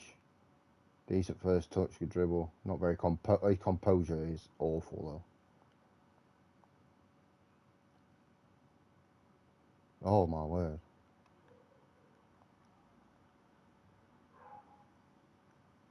So we'll play this Watford game, first game of the season, and then I think I might call it there. It has been a long one. I mean, we've gone 4 hours getting to this point.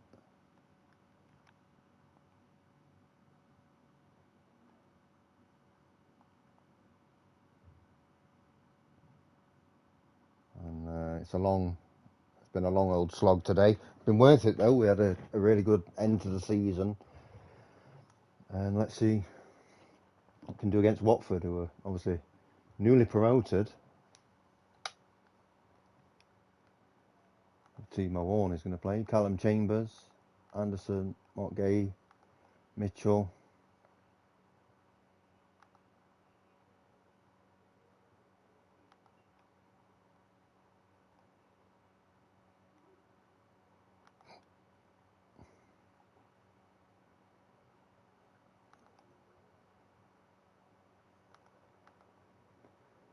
One thing I will do before I go to the match.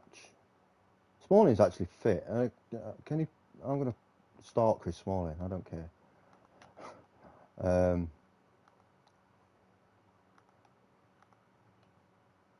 how long's he got? 5 to 11 days. Okay.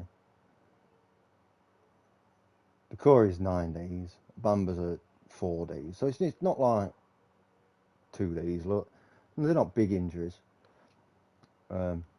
So I'm going to go to the tactics. You can see the team is looking very nice, especially compared to last season. It's looking a lot better.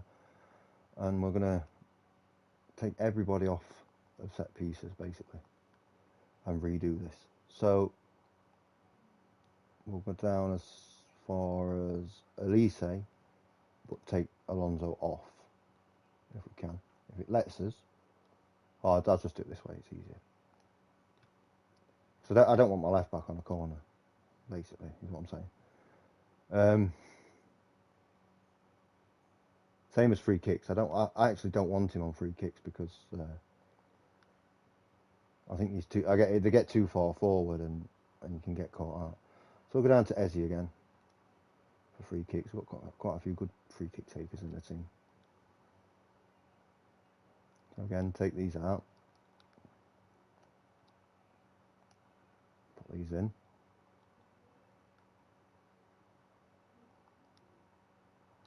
Giving ourselves the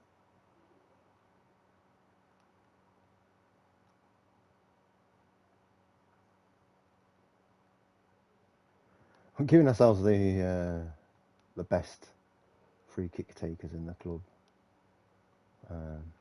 on the free kicks, and of course once we get there,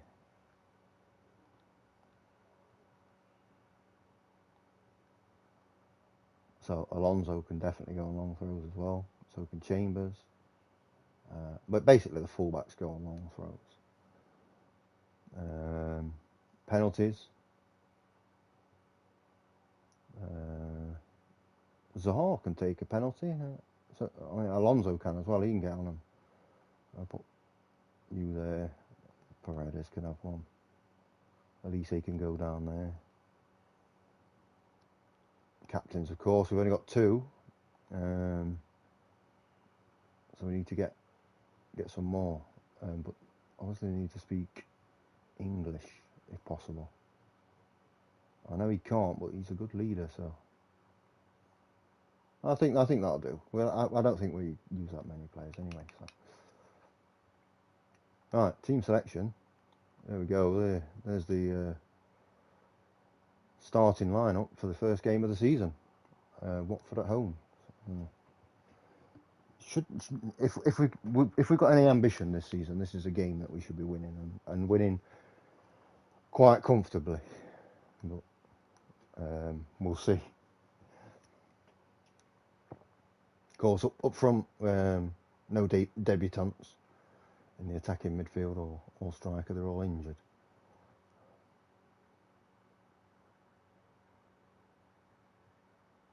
That Jesse Lingard playing for Watford, landed on his feet, hasn't he? Relegated with Forest, straight to Watford. There's Skiri. There's Chambers there. Elise. Played a great ball in. Zaha, back post, 1-0. Easy work. Love to see it. You see, that's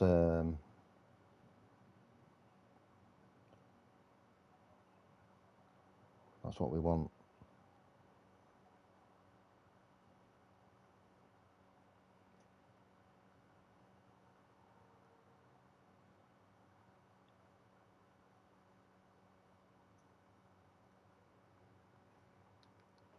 Here we go. Watford on the ball. Zaha nips in.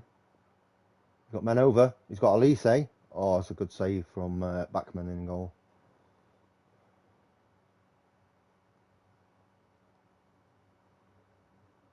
Paredes with the corner. Might start putting like Smalling or Anderson on those headers. I'll have to do that later. It's a good ball. Eze, he's hit the post. Oh, he's offside anyway. It's a good. I mean, we're only 5 minutes in and we've been absolutely and totally dominant so far, which is great. This is I know it's Watford and they've just been promoted. It's a tough game for them, but this is exactly the sort of performance that I need to see from the team. There's Smalling, Gay, Mitchell, Paredes, Zaha. He looks onside. Back to Mitchell, to Paredes. Swings it in, and Edouard's not going to let you down. Don't think he's offside.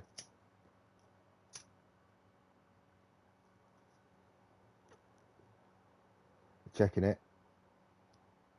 Nah, I didn't think so. He looked on to me. He looked clearly on.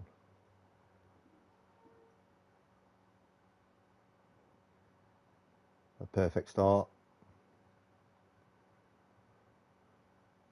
11 minutes in. You think I've got extended highlights on with a number of highlights here, but no. Just key. Is Edouard again? Ooh, keeper's having a bit of a mare. And Lingard having to make a saving tackle on Zaha. I got a bit lucky. Paredes with the corner again. Headed out as cleverly in midfield. I remember when he used to play for United. We're saying he was the next Paul Scholes. Yeah, any United fans of a certain age watching you, don't even deny it.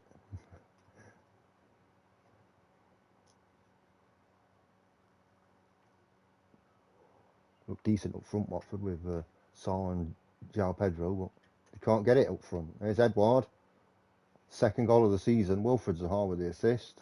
3-0, 30 minutes in.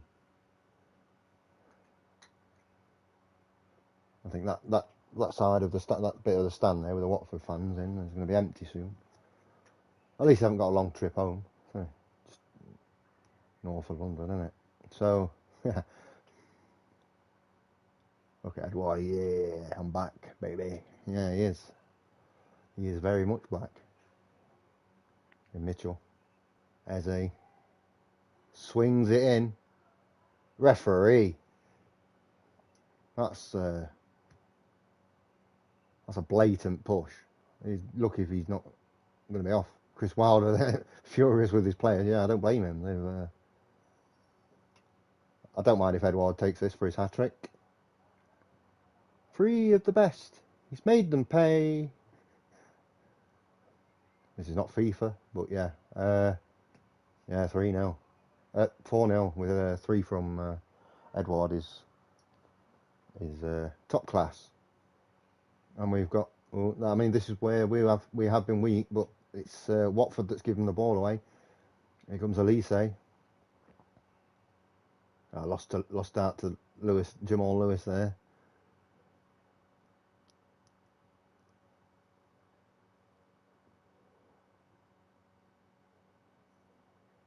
Watford going to have a chance here. It's a long range effort and speculative at best. There's Ryan Porteous getting booked. That's not going to help him, is it? Having a centre back book, and it's half time. 4-0. Palace currently top of the league. I might just call it there and say job done. Delighted with that. I won't often do that. I think I mentioned it before.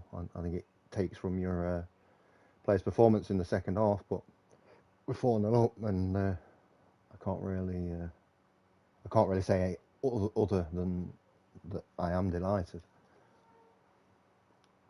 Let's bring a couple of players on. Let's give Alonso his debut off the bench.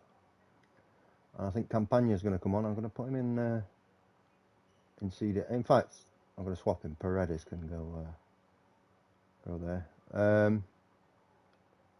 Elise's tired, so Adley can come on and go centre, and Eze can go on the right.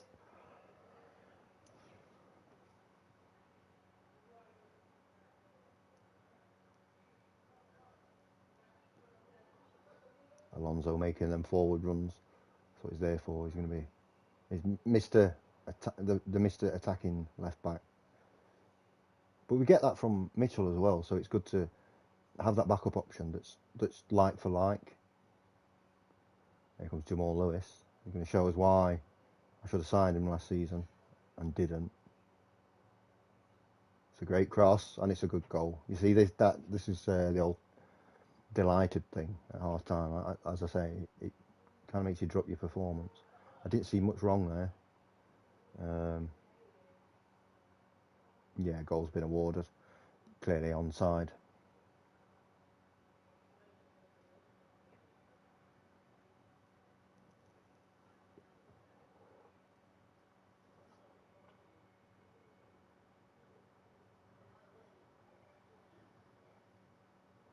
There's Eze on the ball to Chambers, who's had a good debut, same as Smalling.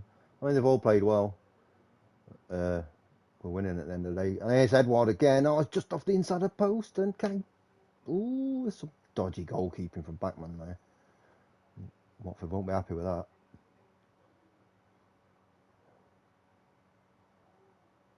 Can we have that last chance for another goal? Chris Smalling's all right. He can go another 3 minutes. He'll be fine. Well, that was a phenomenal first game of the season, and a good way to go off. Yeah, top 4. 1 down, 37 to go. It was a great result. Tottenham are bottom, which probably means they'll slap us. But yeah, it's got some debuts done, and yeah, Edward right back on form. Career-threatening injury, comes back last game of last season, gets a goal of the season for the club, by the way, and then starts off this season with a hat-trick. Brilliant. Player of the week as well. Let's move on another day.